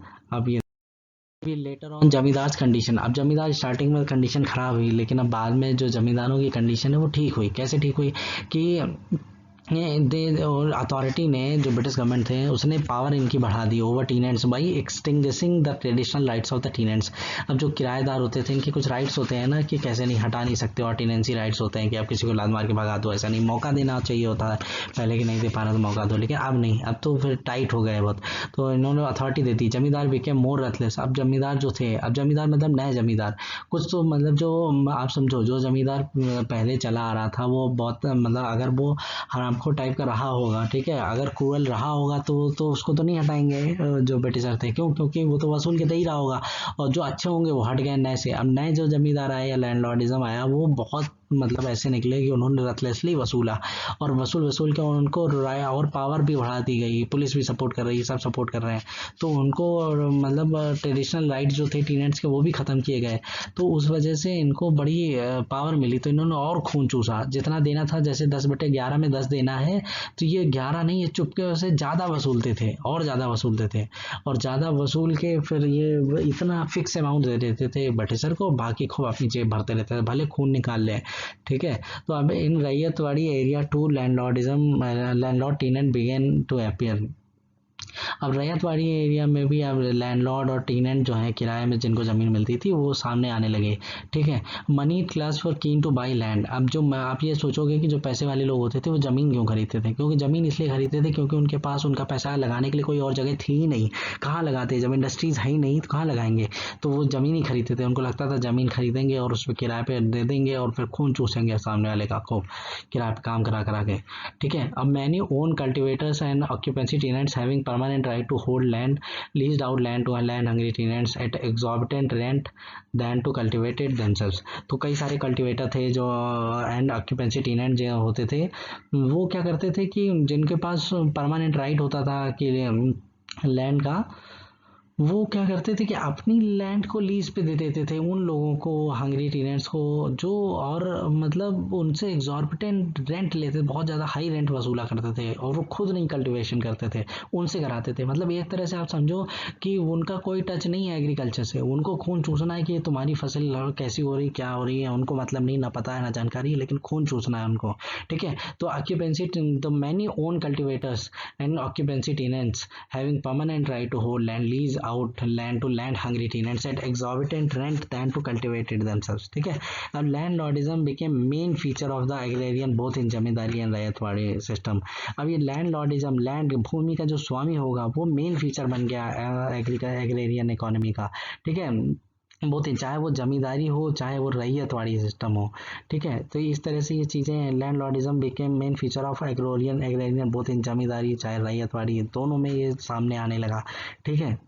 रैयतवाड़ी में क्या होता है कि किसान डायरेक्ट बात करता है ब्रिटिशर से, आप समझो, ठीक है। जमींदारी में क्या होता है कि उनका एक रिप्रेजेंटेटिव होता है, वो होता है जमींदार, गांव का मुखिया समझो, जमींदार है, ठीक है। जमीन उसकी नहीं है, आप ये मत समझो कि जमीन उसकी है, ठीक है, लैंड राइट नहीं है। लेकिन फिर बाद में अंग्रेजों ने ऐसा कर दिया कि लैंड राइट थमाने चालू कर दिए कि तुम्हें राइट है, तुम्हारे पोजीशन है, तुम्हें लोग आके गिरवी रख रहे हैं, तो उनसे और ज़मीन चली गई, कर्जा लिया उन्होंने ज़मींदार से। जमींदार की मान लीजिए गांव में कोई बड़ा आदमी है जिसके पास ज़्यादा ज़मीन है, तो उसको जमींदार बनाया, ठीक है, और वो फिर आगे चल के किसानों को टैक्स भरना नहीं दे पा रहे हैं, तो उन्होंने अपनी ज़मीन गिरवी रखी, तो जमींदार का एरिया और बढ़ता गया, उसकी और ज़मीन बढ़ती गई, तो ऐसा होता था, ठीक है। तो ये उसको इस तरह से लैंड का वो मिल जाता था। पहले तो मुगलों के टाइम पे तो इस तरह का कोई कॉन्ट्रैक्ट या साइन वाइन लॉ था नहीं, साइन कर लो बाद में ले लो। तो जब ब्रिटिशर आए तो उन्होंने ऐसा करा कि कोई किसी ने गिरवी रखा तो मिल सकता है, लीगल प्रोसीजर आ गया, लॉ आ गया, ठीक है। तो ये आप cultivating tenants generally unprotected and overcrowding of land led the tenants to compete with one another to acquire land। अब ये जो कल्टिवेटिंग टेनेंट्स होते थे, जो किराएदार जो बटाई पे काम करते थे खेतों में, वो को अनप्रोटेक्ट थे, उनमें कोई प्रोटेक्ट नहीं था, और ओवर क्राउडिंग हो गई थी लैंड पे। अब सोचो शहर से, जो सिटी से, जो अर्बन एरिया से आ रहे हैं, वो क्या करेंगे, उनके पास लैंड नहीं है तो क्या करेंगे, फिर वो किराएदार बनने के लिए, लैंड लेने के लिए, वो भी कहते थे कि साहब हम इसका सबसे ज़्यादा किराया देंगे आपको, हमको को दे दो, कंपटीशन बढ़ गया। और कंपटीशन बढ़ेगा तो आप सोचो जो रेंट बढ़ा दिया जाएगा लैंड का। अब देखिए, आप कंपटीशन बढ़ा, डिमांड ज़्यादा है तो सब, तो फिर प्राइस बढ़ जाती है किसी चीज़। तो जो लैंड का रेंट होता था वो बहुत बढ़ा दिया लोगों ने टेनेंट्स के लिए। जमींदार एंड न्यू लैंडलॉर्ड्स जो होते थे वो क्या करते थे, अपनी ज़मीन को गिरवी रख देते थे किसी को, और फिर आगे चल के वो क्या करता था, वो अपनी ज़मीन को फिर गिरवी रख देता था किसी नीचे को। तो एक ये चेन टाइप की बना रखी थी उन्होंने, कि जो नीचे कल्टीवेटर होता था, जो ग्राउंड लेवल कल्टीवेटर था, जो खुद मतलब किसानी करता था, जुताई उताई करता था, फसल उगाता था, वो कोई और होता था। और उसके ऊपर कई उसके बाप होते थे जो ऊपर बैठ के उस पर निगरानी करते थे, खून चूसते थे उसका। तो इस तरह से ये एक चेन बन के सामने आई थी। Chain process started large number of rent receiving intermediaries between actual cultivator and government engineer. Example in Bengal, ठीक है, चेन प्रोसेस स्टार्ट हो गई। अब देखो, large number of rent receiving intermediaries, और बहुत सारे जो रेंट रिसीविंग इंटरमीडियरीज थे। अब देखिए, मेन जो बंदा है जो उगा रहा है, और जो मेन जो राइट है, जिसको जमींदार हो या लैंडलॉर्ड हो, तो वो क्या करते थे कि वो मेन तो वो है, लेकिन बीच में उनके, अब बंगाल में एग्जाम्पल लिया गया कि कम 50 लोग ऐसे हो गए थे इंटरमीडियरीज बीच में। आप सोचो बीच में होगा तो किसी का किस लेवल का एक्सप्लॉयटेशन होगा, ठीक है। ये कितनी भयानक विशियस साइकिल बन गई थी। और extreme harmful consequence of rise and growth of zamindar and landlords was the political role they played during India's struggle for independence, as they owed their existence to British rule. They tried hard to maintain and perpetuate it.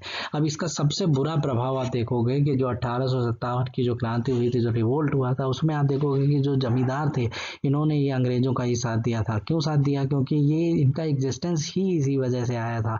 उससे पहले तो इनको landlord थे नहीं, ये मालिक हुआ नहीं करते थे। तो ये जब लैंडलॉर्ड बने, इन्होंने खून चूस उसके किस तरह से पैसा कमाया, तो इसीलिए इन्होंने ये गद्दारी करी थी, उस समय साथ दिया था जो जमींदार हुआ करते थे, ठीक है। नए नए तरीके के जमींदार, लालची जमींदार हुआ करते थे उस समय के। अब देखिए, stagnation and deterioration of agriculture. अब ये स्टैग्नेशन एग्रीकल्चर में क्या होगा, स्टैग्नेशन होगा। कैसे हुआ स्टैग्नेशन? देखिए, due to over crowding in agriculture, agriculture में इतने ज़्यादा लोग हैं तो कहाँ से उसमें सुधार होगा। और एक्सेसिव लैंड रेवेन्यू, ऊपर से रेवेन्यू डिमांड बहुत ज़्यादा था। और ग्रोथ ऑफ लैंड लॉर्डिज्म अलग आ गया था, वो अलग खून पीते रहते थे। इंक्रीजिंग इनडेप्टनेस, और ऊपर से कर्जा लोगों पर बहुत बढ़ रहा था। अब growing empowerment of cultivators, Indian agriculture began to stagnate. अब इतनी गरीबी बढ़ेगी तो कोई क्या सोचेगा, आदमी भरपेट खाना ही खा ले, बड़ी बात है कि वो एग्रीकल्चर को प्रमोट करेगा, ठीक है। तो स्टैग्नेशन हो गया। एक्सट्रीम लो यील्ड्स बहुत कम हो गई। Overall production fail by 14%। 1901 से 1939 के बीच में प्रोडक्शन 14% गिरा है, ठीक है। ये डेटा ये भी याद रखिएगा। क्यों गिरा है? क्योंकि fragmentation of land into small holdings. अब लैंड जो था किराए में उठाते थे, बहुत सारे लोग आते थे ज़मीन लेने किराए में, तो छोटे छोटे टुकड़े करके किराए में उठा देते थे उसको, लेस इसको। अब जो छोटे छोटे टुकड़े होंगे उसमें कोई क्या सुधारेगा, कैसे उसको मैकेनाइजेशन होगा। तो due to extreme poverty, less resources to improve agriculture and no incentive to do so, and they know that they are not the owner of the land, and even if they do the improvement it will finally be reaped by landlord and money lenders. और भी इतनी गरीबी थी और इतने कम resources थे agriculture को improve करने के लिए, ऊपर से कोई इंसेंटिव भी नहीं दिया जाता था। तो वो जानते थे कि वो ओनर तो है नहीं लैंड के, और अगर वो कुछ इम्प्रूवमेंट करते भी हैं तो कहीं ना कहीं ये जमींदार और ये मनी लेंडर जो है वो खा जाएंगे इस चीज़ को। तो वो भी इतना एफर्ट नहीं करते थे, कोई इंसेंटिव ही नहीं था, ठीक है। और जबकि इसके बदले में इंग्लैंड में आप देखोगे कि या अदर यूरोपियन कंट्री में देखोगे कि वहाँ के जो रिच लैंड लॉर्ड थे वो इन्वेस्ट करते थे कैपिटल। क्यों? क्योंकि प्रोडक्टिविटी बढ़ जाए लैंड की, और लैंड की प्रोडक्टिविटी बढ़ेगी तो उनको इंक्रीज्ड इनकम मिलेगी, ठीक है। इन शेयर जो होगा परसेंटेज में अगर लेते होंगे तो वो बढ़ जाएगा, ठीक है। और वो वहाँ पे इसलिए था भी, आप समझ सकते हो, क्योंकि वहाँ पे इंग्लैंड में या यूरोपियन कंट्रीज़ में ब्रिटिश लॉ है, भेदभाव नहीं है, ठीक है, इस तरह का एक्सप्लॉयटेशन नहीं है, तो वो कर भी रहे थे। यहाँ पे अगर कोई करेगा भी ऐसा अच्छा काम तो फिर गवर्नमेंट खून चूसने के लिए आएगी, टैक्स और बढ़ा देगी, ठीक है। Government barely did anything to improve agriculture, government चाहती नहीं थी कि एग्रीकल्चर इंप्रूव करे। By 1905 over 360 crore invested over railways, whereas less than 50 crore on irrigation. 1905 में आप देखोगे, जब बंगाल विभाजन के टाइम पे आप देखोगे कि 360 करोड़ इन्होंने रेलवे पे तो खर्चा किया, लेकिन इरिगेशन में 50 करोड़ से भी कम खर्चा किया, जबकि इरिगेशन में तो लाखों लोगों की ज़िंदगी निर्भर थी, ठीक है, एग्रीकल्चर पे। इन 1922-23 1922 और 23 में आप देखोगे सहयोग का नॉन कॉपरेशन मूवमेंट के बाद कि only 1.9% of all crop land was under improved seeds which increased into only 11% by 1938 to 39। अब आप देखोगे 1922-23 में सिर्फ 1.9% जो क्रॉप लैंड जितनी भी थी उसका 1.9% में ही इम्प्रूव्ड सीड्स पड़ते थे, और जो आगे चल के 1938-39 में सिर्फ 11% तक बढ़ पाई। ठीक है, 1.9 से 11% सिर्फ आप देख लो, मतलब 11 साल से ज़्यादा देख लो आप, लेकिन बढ़ी कितनी, 11%। इस तरह से जो एग्रीकल्चर एजुकेशन को नेग्लेक्ट किया गया, कोई सिखाने वाला नहीं था एग्रीकल्चर, इतना ओवर क्राउडिंग होगी एग्रीकल्चर में, इतने टीन एंड बेस होंगे, कोई इंसेंटिव नहीं होगा, खून चूसा जाएगा तो क्या होगा। इन 1939 only 6 agriculture colleges with 1306 students. 1939 में इस देश में, इंडिया में सिर्फ 6 एग्रीकल्चर कॉलेज थे। ठीक है, और उसमें सिर्फ 1306 स्टूडेंट हुआ करते थे। No college in Bengal, Bihar, Orissa और सिंध, यहाँ पे कोई कॉलेज ही नहीं था एग्रीकल्चर का जो आप सिखा सकें कि कैसे आप अच्छी खेती कर सकते हैं, सॉइल की फर्टिलिटी मेंटेन कर सकते हैं। हार्डली एनी प्राइमरी एजुकेशन और even literacy in rural areas. Primary education और लिटरेसी जो थी वो थी नहीं कहीं रूरल एरियाज में, कहीं बहुत रेयर ही था। अब आप देखो कि डेवलपमेंट ऑफ मॉडर्न इंडस्ट्रीज, अब मॉडर्न इंडस्ट्रीज आपको लगेगा कि इंडस्ट्रियल रिवोल्यूशन जो हुआ वो ब्रिटेन में हुआ और अदर यूरोपियन कंट्रीज़ में भी धीरे धीरे हुआ, लेकिन ये इंडिया में क्यों नहीं हुआ। इंडिया में इन्होंने कभी चाहा ही नहीं कि इस तरह से रिवोल्यूशन हो ब्रिटिशन ने। तो ये देखिए क्यों, क्योंकि second half of 19th century from 1850 आप देखोगे कि establishment of large scale machine based industries in India, मतलब large scale machine based industries India में स्टार्ट होनी चालू हुई 1850 के बाद से। जैसे cotton, textile, jute and coal mining industries started in 1850, ये स्टार्ट हुई। फर्स्ट टेक्सटाइल मिल जो थी वो बॉम्बे में खुली थी और वो 1854 में खुली थी। कवसजी नाना भाई थे, ये ब्रिटिश मूल के थे, ये इन्होंने 1854 में ये टेक्सटाइल कंपनी खोली थी और टेक्सटाइल मिल खोली थी। First jute mill Rishra Bengal में खुली थी और ये स्कॉटिश थे कि जॉर्ज ऑकलैंड, उन्होंने खोली थी 1855 में, एक साल बाद। ठीक है, और उसके बाद 1879 में आप देखोगे 79 के आसपास जब गांधी जी 10 साल के रहे होंगे तो 56 कॉटन टेक्सटाइल मिल थी। ठीक है, एम्प्लॉइंग 43,000 लोग काम करते थे उस कॉटन टेक्सटाइल मिल में। 1882 में 20 जूट मिल्स थी, mostly in Bengal, employing 20 jute mill थी और ज़्यादातर बंगाल में थी और 20,000 लोग काम करते थे उसमें। 1905 जब बंगाल का विभाजन हुआ था उस समय में इंडिया में 206 कॉटन मिल थी, उसमें 1,96,000 लोग काम करते थे। और 1901 में 26 जूट मिल्स थी, उसमें 1,15,000 लोग काम करते थे। Coal mining industries employed 1 lakh person 1906 में जो कोल माइनिंग इंडस्ट्री आई थी वो उसमें 1 लाख लोग काम करते थे। ठीक है, इस तरह से आपने देखा। और कुछ अदर मैकेनिकल इंडस्ट्रीज फ्रॉम 1850 से 1910 में कौन कौन सी थी। कॉटन गिन्स थी, प्रेसेस थी, rice flour, timber mills, leather tanneries, woollen textile, sugar mills, iron and steel works, mineral industries, salt, mica and saltpetre. ठीक है, ये इंडस्ट्रीज और भी आई सामने। और cement, paper, matches, sugar, glass industries develop during 1930 के आसपास ये मैचेस और ये माचिस जो बनी ना 1930s के आसपास ये इंडस्ट्रीज बनी है, सीमेंट की, पेपर की, मैचेस की, शुगर, ग्लास, ये सब इससे पहले थी नहीं। ठीक है, all these industries had stunted growth, ये ग्रोथ ऐसी ही थी। ठीक है, अब ये आप देखोगे कि स्टेट ऑफ फॉरेन ट्रेड किस तरह से ये ट्रेड करते थे कि ब्रिटिशर ने क्या किया, Britishers monopoly on foreign trade, इन्होंने मोनोपोली का बहुत फ़ायदा उठाया। दूसरा, net exporter of raw material and importer of final goods, ये जैसा मैंने बताया आपको। ठीक है, वन वे फ्री ट्रेड। तीसरा, ये ड्रेन ऑफ वेल्थ किया इन्होंने। फर्स्ट क्या था, Britain maintain monopoly over India's export and import, इन्होंने पूरी मोनोपोली अपनाई, किसी और देश को घुसने ही नहीं दिया। As a result more than half of India's foreign trade was restricted to Britain, सिर्फ ब्रिटेन से ही लेना देना रह गया था इनका। ठीक है, और सुएज कैनाल खुल गई तो इससे और इनका ट्रांसपोर्टेशन ईजी हो गया। In 1869 it avoided to sail around Africa, अब इनको अफ्रीका से आना जाना इतना लंबा रूट आते थे वहाँ से बचा, उनके बचत हो गई। अब देखो कि सुएज कैनाल से होके आ जाते थे ये। Reduction in cost of transportation की कॉस्ट इनकी कम हो गई 1869 में।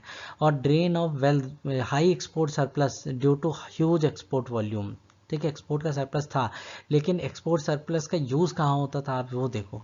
टू एनकर एडमिनिस्ट्रेटिव एक्सपेंसेस का होता था, और to import invisible items, to incur expenses of war fought by British government. तो आप देख रहे हो एक्सपोर्ट तो था, लेकिन उस एक्सपोर्ट का कोई बेनिफिट नहीं था। ये इस तरह की पॉलिसीज अपनाई इन्होंने। मॉडर्न इंडस्ट्रीज़ के नाम पे इस तरह से इंडस्ट्रीज़ भी खोली, तो उन्होंने देखा अपना बेनिफिट देखा है। और most of the modern Indian industries were owned और कंट्रोल्ड बाय ब्रिटिश कैपिटल। अब आप देख रहे हो कि जो मैंने इतनी सारी इंडस्ट्रीज़ आपको बताई, तो आप सोच रहे हो कि खुल रही हैं, अच्छी बात है इंडिया के लिए, लेकिन आप ये देखो कि इन सबको कौन ओन करता था। इन सबको ओन करते थे ये ब्रिटिशर, और ये फॉरेन कैपिटल इसमें लगी हुई थी। जो वहाँ की कैपिटलिस्ट लॉबी थी ना, तो वो कैपिटलिस्ट लॉबी यहीं पे सारा खर्चा करती थी, इस तरह से सब कुछ कर रही थी। तो ड्यू टू क्यों करती थी? क्योंकि यहाँ पे उनको प्रॉफिट बहुत दिखता था, क्योंकि यहाँ से उन्होंने प्रोड्यूस किया इंडिया का रॉ मटेरियल लेके, और यहीं पे इंडिया में लोगों में बेच दिया महंगे दामों पे, तो बहुत प्रॉफिट हो जाता था। सस्ते में लेबर मिल जाते थे, एक्सप्लॉइट करते थे उनको।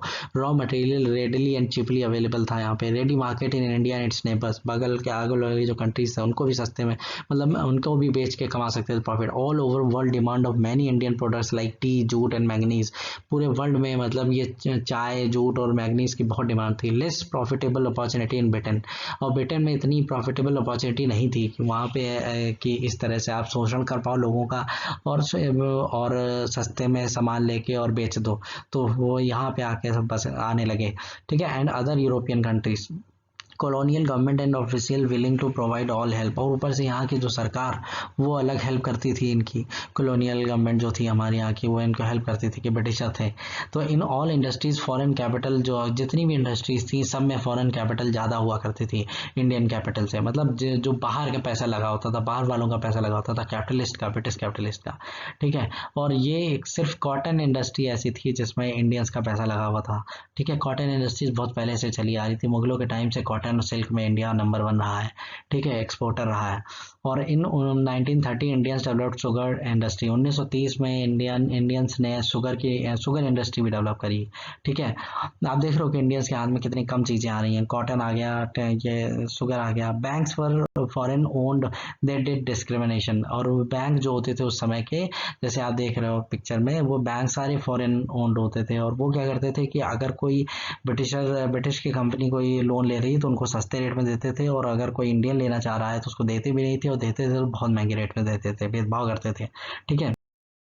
इन 1914 foreign banks hold 70% of the all bank deposits in India. 1914 में आप देखोगे कि जो फॉरेन बैंक थे, वो 70% जो बैंक डिपॉजिट था पूरे बैंकों का इंडिया में, उसको होल्ड करते थे फॉरेन बैंक से। मतलब आप समझ रहे हो कि ज़्यादा जितना भी पैसा है, 70% उसका पैसा उसका फॉरेन बैंकों के हाथ में था। 1937 में उनका शेयर कम हुआ है, ठीक है। 1937 में शेयर कम होने के टाइम पे 57% मतलब उनका शेयर रह गया था 1937 में, घट के बाद में। और British enterprises in India took advantage of connection with British supplier machinery and officials. ये ब्रिटिश एंटरप्राइजेज जो कंपनियां होती थी, वो बहुत फायदा उठाती थी। कैसे? वो कनेक्शन यूज होते थे, ब्रिटिश सप्लायर मिल जाते थे, मशीनरी मिल जाती थी, अच्छे ऑफिशियल भी थे उनके। Railway policy also discriminated. Railway में भी भेदभाव चलता था कि अगर आप कोई इंडियन प्रोडक्ट अगर आप ले जाना चाह रहे हो ना, तो उसका भाड़ा वो ज़्यादा चार्ज करते थे। और अगर कोई इंपोर्टेड गुड्स है या जो ब्रिटिश की कंपनी ने बनाया है, तो वो सस्ते रेट पे आप ले जा सकते हो, ठीक है। India had no big plans to produce iron and steel और टू मैन्युफैक्चर मशीनरी। इंडिया में कोई भी आयरन, स्टील और मशीनरी मैन्युफैक्चर के लिए, या जिसको आप बोलते हो कि कैपिटल गुड्स मैन्युफैक्चर करने के लिए, कोई इंडस्ट्री थी नहीं। क्योंकि वो जानते थे कि इस तरह की अगर इंडस्ट्रीज इंडिया में आ जाएंगी तो ये सेल्फ डिपेंडेंट हो जाएंगे, ठीक है। तो उन्होंने पूरा डिपेंडेंट रखा कि आपको कोई मशीनरी चाहिए तो फॉरेन से ही मंगानी पड़ेगी तुमको, ठीक है। अ फ्यू पेटी रिपेयर वर्कशॉप, कुछ छोटी मोटी रिपेयर की वर्कशॉप होती थी जिनको इंजीनियरिंग इंडस्ट्रीज बोलते थे पहले। और few iron and brass foundries होती थी जिनको मेटलर्जिकल इंडस्ट्रीज बोलते थे। पहली बार स्टील इंडिया में जो प्रोड्यूस हुई थी वो 1913 में प्रोड्यूस हुई थी। इंडिया लैग्ड इंडस्ट्रीज एज, कुछ इंडस्ट्रीज थी जो इंडिया में नहीं थी, जैसे steel, metallurgy, machine, chemical and oil also lagged behind in development of electric power. Electric power के लिए भी कोई इंडिया जो था वो लैग कर रहा था। मैं इंडिया की बात कर रहा हूँ यहाँ पे, ठीक है। इंडिया में ये चीज़ें उन्होंने डेवलप नहीं होने दी। Tata iron and steel company were set up in 1907 and it started function of producing pig iron in 1911 and steel ingots in 1912। तो आप देख रहे हो कि टाटा आयरन ने कब स्टार्ट किया था? 1907 में इन्होंने स्टार्ट किया।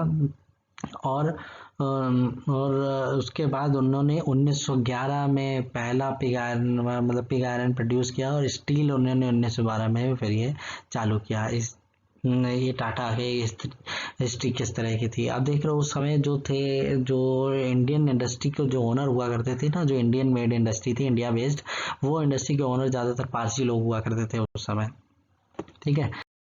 ग्रोथ ऑफ प्लांटेशन इंडस्ट्रीज, इन्होंने प्लांटेशन इंडस्ट्रीज को बड़ा प्रमोट किया था। ये जो ब्रिटिशर थे, इन्होंने कैश क्रॉप की तरह, जैसे indigo used as a dye in textile manufacture, tea and coffee उगाने में, मोस्टली ओन्ड बाय यूरोपियंस। ये तीनों इंडस्ट्रीज ज़्यादातर ये यूरोपियन ही ओन करते थे। At the end of 18th century indigo produced in India flourished in Bengal and Bihar. ठीक है। और हुआ क्या कि 18वीं सेंचुरी के आखिरी तक, मतलब आप सोचो 1790 से 1800 के बीच में ये मतलब बंगाल में बहुत फ्लरिश हुआ। ये बंगाल और बिहार में तो बहुत फोर्स किया गया इसको उगाने के लिए कि इंडिगो कल्टीवेशन हो। ठीक है, बहुत ज़्यादा फोर्स किया गया। तो at the end of 18th century, ठीक है, सिंथेटिक डाई का इन्वेंशन हो गया बाद में आगे चल के, तो इससे इंडिगो इंडस्ट्री को ब्लो हुआ, big, it was a big blow to indigo industries, तो डिक्लाइन हुआ इसमें।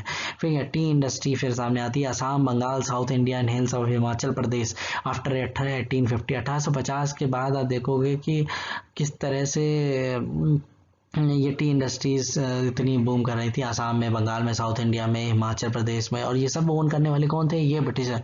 ठीक है। Since foreign owned the helped bye bound, अब ये जो आप जानते हो कि अगर ये फॉरेन ओन्ड होंगे तो गवर्नमेंट, तो यहाँ की जो गवर्नमेंट थी ब्रिटिश गवर्नमेंट, तो हेल्प करती थी इनकी। Use of T spread all over India, ये जो टी का यूज़ था उन्होंने पूरे इंडिया में फैला दिया। ठीक है, सब चाय पीने लगे। और आइटम ऑफ एक्सपोर्ट, ये एक्सपोर्ट का आइटम होता था। और कॉफ़ी जो थी वो साउथ इंडिया से एक्सपोर्ट की जाती थी दूसरे देशों में। ठीक है। और India's were allowed only for unskilled jobs eight low ways in extreme harsh condition. अब ये इंडियंस को अलाउ करते थे काम करने के लिए, लेकिन इससे सिर्फ एक ही फ़ायदा कहो या जो कहो आप, लेकिन इससे सिर्फ यही फ़ायदा हुआ एक तरह से कि जो अनस्किल्ड जॉब हो गई लेबरी वाली, वो जॉब इनसे कराया जाता था इंडियन से, ये प्लांटेशन इंडस्ट्री में। और बहुत बुरी कंडीशन, बहुत कम वेजेस पे और ज़्यादा वर्किंग आवर्स लेके। और जितनी स्किल्ड जॉब थी वो सारी फॉरेन स्टाफ से कराई जाती थी। आप एक पिक्चर भी देख रहे हो कि लेफ्ट साइड में British India and first T industry की पिक है, और राइट साइड में आप देख रहे हो किस तरह से इंडिगो के लिए डाई बनाने के लिए ब्रिक बनाई जा रही है। ठीक है, ये आप देख रहे हो। अब इससे आप कंक्लूड करोगे ना, तो आप देखोगे कि industrial progress in India was excitingly slow and painful. मतलब इंडस्ट्रियल प्रोग्रेस इन्होंने ज़्यादा होने नहीं दी, प्रॉफिट देखा अपना, अपने इंटरेस्ट के हिसाब से चीज़ें काम करी। और painfully mostly confined to cotton and jute industries and tea plantation in 19th century. ठीक है, आप देखोगे कि ये शुरुआत में कन्फाइन रहेंगे, इसमें कॉटन और जूट में और टी प्लांटेशन में 19th सेंचुरी, मतलब 1800 से 1890 तक का आप समझो ना, 1800 से 1900 तक आप समझो कि ये जो थे कॉटन और जूट मिल लिमिटेड थे। 1900 के बाद जो बाद में जो 1900 के बाद में आप देखोगे कि फिर ये 1930 में शुगर और सीमेंट इंडस्ट्री सामने आई। भाई 1946 ऐसा देखा गया कि कॉटन और जूट टेक्सटाइल जो था 40% ऑफ ऑल वर्कर्स जितने थे फैक्ट्रीज में, उसमें वो सिर्फ कॉटन और जूट टेक्सटाइल में कंपनी में काम करते थे। इन 1951 only 2.3 million were employed in modern industrial enterprise out of population of 357 million. अब आप सोचो 1951 में जब ओनली 1951 में जब आज़ादी मिल चुकी थी और हमारा कॉन्स्टिट्यूशन रेडी था, तब उसके बाद जब 1951 में देखा गया तो ये देखा गया कि सिर्फ 23 लाख लोग थे जो सिर्फ एम्प्लॉयड थे 35 करोड़ 70 लाख की आबादी में। ठीक है, 35 करोड़ 70 लाख की आबादी में सिर्फ 23 लाख लोग मॉडर्न इंडस्ट्रियल एंटरप्राइजेस में एम्प्लॉय मतलब काम करते थे। Foreign rivals asked government to put pressure और Indian industries which restricted and slow down the growth of Indian industries. जो बाहर की जो ब्रिटिश कंपनियां होती थी, मान लीजिए कॉटन टेक्सटाइल कंपनी है, अगर ब्रिटिशर की है तो वो ब्रिटिशर को प्रमोट करते थे कि, और ब्रिटिश गुड्स को प्रमोट करते थे। यहाँ की गवर्नमेंट, जो ब्रिटिश गवर्नमेंट थी, वो चाहती थी कि यहीं के लोगों का बिके। और उन्होंने बोला भी राइवल्स ने कि इंडिया की जो इंडस्ट्रीज हैं इनको दबाओ, उनको परेशान किया जाता था, हैरेस किया जाता था। British government did not make arrangement for technical education because they used India as a free market. ठीक है, ब्रिटिश गवर्नमेंट ने कोई अरेंजमेंट नहीं किया टेक्निकल एजुकेशन का, उन्होंने इंडिया को एक फ्री मार्केट की तरह यूज़ किया। कोई एजुकेशन प्रोवाइड करने की ज़रूरत नहीं थी। ठीक है, और इन 1939 ओनली 7 इंजीनियरिंग कॉलेज, 1939 में आप देखोगे कि 7 इंजीनियरिंग कॉलेज थे और 2217 स्टूडेंट थे सिर्फ इस कंट्री में, इंडिया में। ठीक है, 1939 में। और इन्होंने टेक्निकल एजुकेशन कोई ध्यान नहीं दिया, कोई सिखाना नहीं इंडिया में। जो अभी आना होता था ब्रिटिश से, ब्रिटिश कंपनी में काम करेगा तो ब्रिटिश, कोई भी ब्रिटिशर आ जाता था यहाँ काम करता था।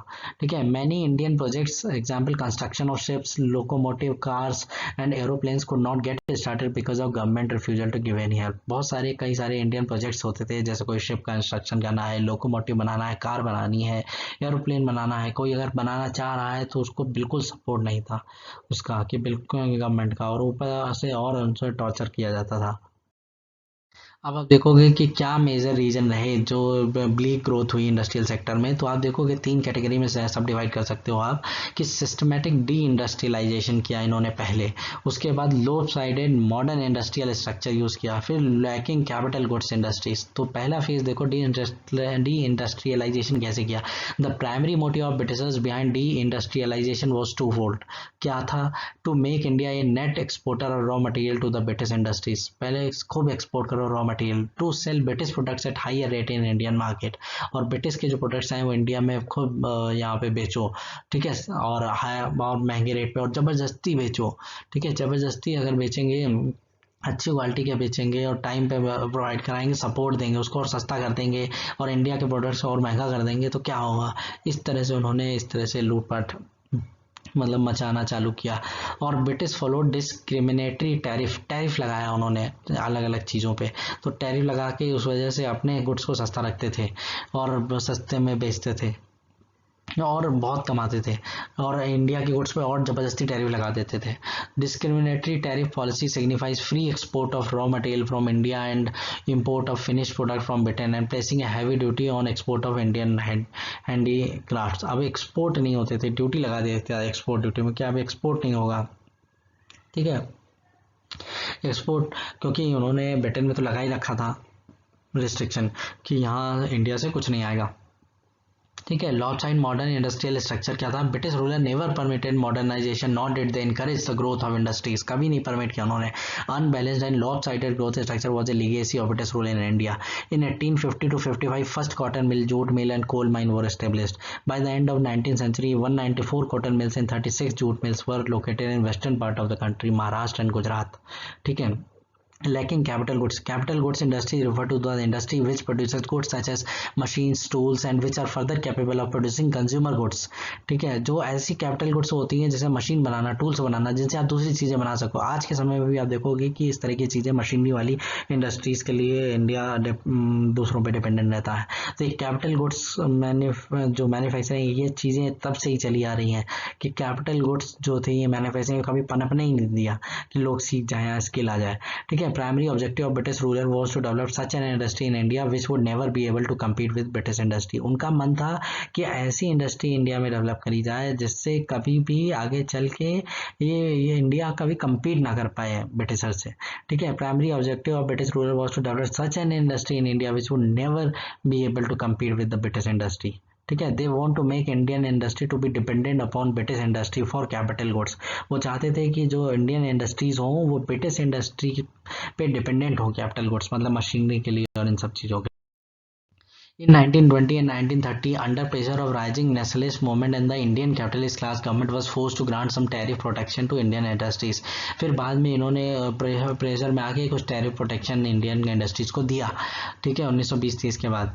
और the Indian owned industries such as cement, iron and steel and glass were denied protection और इनएडिक्वेट प्रोटेक्शन। कुछ इंडियन इंडस्ट्रीज थी जो सीमेंट, आयरन और स्टील की और ग्लास की, इनको प्रोटेक्शन भी नहीं दिया गया या कम प्रोटेक्शन दिया गया। British imports for given special privilege, जो ब्रिटिश से इंपोर्ट होता था ना ब्रिटेन से, उसको बड़ा प्रिविलेज दिया जाता था। Indian industries were concentrated only in a few region, other part remained under developed. जो इंडियन इंडस्ट्रीज जो डेवलप हुई भी वो क्या हुई, मतलब पूरी जगह वो कुछ ही जगह कॉन्सेंट्रेटेड थी, बाकी का जगह जो थी वो रीजनल डिस्पैरिटी थी, लेड टू और यही एक वजह थी कि regional disparities led to difficulty in national integration. ठीक है, all this limited industrial development gave birth to two classes. ठीक है, ये जो लिमिटेड इंडस्ट्रियल डेवलपमेंट हुआ कहीं ना कहीं, लेकिन इससे दो क्लासेस जरूर सामने आई। कौन कौन सी? इंडस्ट्रियल कैपिटलिस्ट क्लास आई, दूसरी मॉडर्न वर्किंग क्लास आई, जो काम करते थे, जो कि मतलब किसान नहीं थे, पीजेंट नहीं थे। ठीक है ना, हैंडीक्राफ्ट बनाते थे, वो किसान, वो वर्किंग क्लास थी। और इनकी थिंकिंग भी अलग थी, ये रूढ़िवादी नहीं थे, ऑर्थोडॉक्स नहीं थे, और नई स्टाइल फॉर्म कैसे काम करने वाले थे। ये दो क्लासेस सामने आए। One thing that is worth noting is that most of these industries except textile factories were under European control. सबसे इंपॉर्टेंट, आप देख रहे हो कि मॉडर्न इंडस्ट्री इन्होंने डेवलप करी है, तो आपको लगता होगा कि ये इन्होंने अच्छा काम किया। अच्छा कुछ नहीं, क्योंकि सारा जो कंट्रोल था इन्होंने अपने हाथ में ले रखा था। जितनी भी ब्रिटिश इंडस्ट्रीज थी सब वो खुद ही देख रहे थे, सब अपने हाथ में अपने फायदे के लिए काम करते थे और ड्रेन ऑफ वेल्थ कर रहे थे। ठीक है, अब पावर्टी एंड फेमाइन की बात करते हैं कि सबसे जो लास्ट में जो इम्पैक्ट पड़ता है इनकी पॉलिसीज़ की, इकोनॉमिक कंडीशन की वजह से। कि आप देखो कुछ फैक्ट्स एंड फिगर्स देखो, आप ये याद हो सके तो याद कर लो, नहीं याद हो सकते हैं तो जो कुछ थोड़ा बहुत डेटा याद रखो आप इसमें। देखिए 1860-61 में जब ब्रिटिश रूल आया, जब क्राउन का रूल आया, तो आप देखो कि 60-61 में जो फेमाइन आया था वेस्टर्न यूपी में, वो 2 लाख लोग मरे थे उसमें। 1865-66 में फिर मतलब आप देखो 4 साल बाद फिर पैमाना आया, उड़ीसा में, बंगाल में, बिहार में, मद्रास में, उसमें 20 लाख लोग मरे थे। और 10 लाख तो सिर्फ उड़ीसा से ही मरे थे। और 1868-67 में फिर आया, देख लो पहले 4 साल बाद फिर, और 2 साल बाद आप देख रहे हो उस कहाँ आया, वेस्टर्न यूपी में, बॉम्बे में, पंजाब में 14 लाख लोग मरे। और उसके बाद देखो 6 साल बाद फिर आया मद्रास में, मैसूर में, हैदराबाद में, महाराष्ट्र में, वेस्टर्न यूपी में लगभग 70 लाख लोग मरे थे इसमें। और 1896-97 में फिर आप देख रहे हो कि 45 लाख लोग मरे थे। और 1899 और 1900 में 25 लाख लोग फिर मरे ऑल इंडिया लेवल पे। 1854-1901 में 2.88 करोड़ लोग मरे थे। आप सोचो पूरा, अगर 1854 से लेकर 1901 तक का पूरा पीरियड आप लोगे, ये 50 साल आप देखो, तो लगभग इन 50 साल के पीरियड में इतने लोग मरे हैं, 2.88 करोड़। आप हालत, ये फोटो आप देख सकते हो, फोटो में आप देख सकते हो क्या हालत थी। 1943 में बंगाल में 33 लाख लोग मरे थे 1943 में। ठीक है, आप देखो quantity of food available to an Indian decline by as much as 29% in the 30 year between 1911 to 1941। अब 1911 से 1941 के बीच में जो ये 30 साल हैं, इन 30 सालों में जो खाना था, जो लोग खाना खाते थे, उसमें 29% की गिरावट हो गई, कम खाने को मिलता था उनको। ठीक है, और ये क्वांटिटी कम हो गई उनकी, मतलब 4 रोटी खाते थे तो अब कम खा रहे हैं, उनको पेट भी नहीं भर रहा है। और average life expectancy of Indian during 1930 was only 32 years. आप सोचो, अब 1930 में जो लोग जिंदा रहते थे, एवरेज लाइफ थी वो सिर्फ 32 साल थी। 32 साल में लोग मर जाते थे। These famines and death tolls were not a product of Indian geography or the lack of natural resources or some inherent defect in the character and capabilities of the people or Mughal period or pre British past. अब आपको लगेगा कि ये क्या था, ये पहले की कंडीशन रही होगी, इंडिया की ज्योग्राफी खराब रही होगी, या बारिश नहीं होती होगी। देखिए ये जो सारे फैक्टर है ना इंडियन ज्योग्राफी के, लैक ऑफ नेचुरल रिसोर्सेज या इनहेरेंट डिफेक्ट आप बोल दो, ऐसा कुछ नहीं था, ना मुगल पीरियड ना ब्रिटिश। ये सारा का सारा मेन कारण ये ब्रिटिश रूल था। ब्रिटिश रूल ने इतना एक्सप्लॉइट किया, लोगों को इतना गरीब बनाया कि लोगों के पास खाने के लिए कोई बफर रहता ही नहीं था, कि अगर फेमाइन आया तो उनके पास खाने के लिए कुछ रहे। वो सेविंग तो उनकी कुछ होती ही नहीं थी। Till 1750 the condition of Indians were quite comparable to the condition of people worldwide. 1750 तक आप देखो कि इंडियंस की कंडीशन बेटर थी। आप देख रहे हो कि 1765 में जब दीवानी राइट मिला है ना, सबसे ज़्यादा बुरे हाल तभी से स्टार्ट हुए हैं, बंगाल से स्टार्ट होते गए हैं। उससे पहले ईस्ट इंडिया कंपनी एक मर्चेंट की तरह काम कर रही थी। इंडिया में इकोनॉमी इतनी बुरी नहीं थी, कहीं कहीं उनको फेवर मिल जाता था और अपने चीज़ों को सस्ता बेच लेते थे, लेकिन इतनी बुरी हालत नहीं थी इकोनॉमी की, और लोगों के स्टैंडर्ड और लिविंग भी ठीक ठाक था और कंपेरेबल था ब्रिटिश से। ठीक है, लेकिन बाद में जो उसके बाद जो हालत हुई है, जब 1765 में इलाहाबाद की ट्रीटी हुई है, जो दीवानी राइट जब मिले हैं, तब से इंडिया की इकोनॉमी इतनी बुरी हुई है। अभी आप कोइंसिडेंस कह लो या एक चीज़ और देख लो कि आप जो ब्रिटिश कॉन्क्वेस्ट ऑफ बंगाल हुआ, जो बंगाल में प्लासी के हुआ, बक्सर हुआ, और जो फिर इलाहाबाद की ट्रीटी हुई, इसी के साथ साथ आप देखोगे कि इंडस्ट्रियल रिवोल्यूशन ब्रिटेन में चलने लगा। तो ये क्या कोइंसिडेंस है कि वहाँ पे इंडस्ट्रियल रिवोल्यूशन इसी टाइम पे हुआ, क्योंकि उन्होंने एक्सप्लॉइट करना चालू किया। यहाँ से एक्सपोर्ट बहुत बढ़ गया, रॉ मटेरियल मिल गया, ऊपर से यहाँ के लोगों की सैलरी खूब मिल रही थी, सबको पैसा भेज रहे हैं, और पैसा भेज रहे हैं, उनके वहाँ पे स्टैंडर्ड ऑफ लिविंग अच्छा हुआ, और लोग इन्वेंशन पे ध्यान दे रहे हैं, पैसों की कमी है नहीं, और दूसरे यूरोप में भी सामान बेच बेच कर खूब पैसा कमा रहे हैं। तो इस तरह से आप देख रहे हो कि किस तरह से इन्होंने ये इंडस्ट्रियल रेवोल्यूशन अपने यहाँ लाया। और cheap raw material helped industrial revolution बेटा, ये जो सस्ता रॉ मटेरियल यहाँ से जाता था, इसके बलबूते उनका इंडस्ट्रियल रेवोल्यूशन वहाँ पे आया। देखोगे इंडस्ट्रियल रेवोल्यूशन सबसे पहले ब्रिटेन में ही क्यों आया, क्योंकि ब्रिटेन की कॉलोनी था इंडिया। और थैंक यू फ्रेंड्स। ये आप अगर आपको ये वीडियो अच्छा लगा हो तो इसको लाइक और सब्सक्राइब करिए। इसमें मैंने आपको डिटेल में हर चीज़ बताई है। इंडिया की इकोनॉमिक कंडीशन को समझना बहुत ज़रूरी है, तभी आप हिस्ट्री में पूरा आपका एक पॉइंट ऑफ व्यू क्रिएट हो जाएगा कि हमको ब्रिटिशर्स के क्या क्या हुआ, क्योंकि वो आए ही इकोनॉमी के लिए थे। उनका मेन पर्पस था, जो मेन मोटिव था, वो एडमिनिस्ट्रेशन तो बाद में हुआ।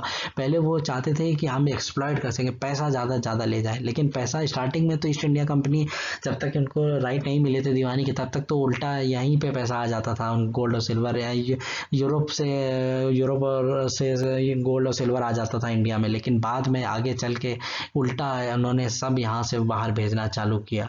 किस तरह से ड्रेन ऑफ वेल्थ हुआ है, यहाँ का पैसा जो जाना चालू हुआ है। फिर आप जानते हो 1867 में दादा भाई नौरोजी ने जिस तरह से वो ड्रेन ऑफ वेल्थ थ्योरी दी थी, उन्होंने सब बताया, एक्सप्लेन करता हुआ किस तरह से जो रेमिटेंस हुए हैं यहाँ से, उसकी वजह से, और लोगों को जो सैलरी मिलती थी अच्छी, और सब इन्वेस्ट वहीं करते थे, यहाँ नहीं करते थे।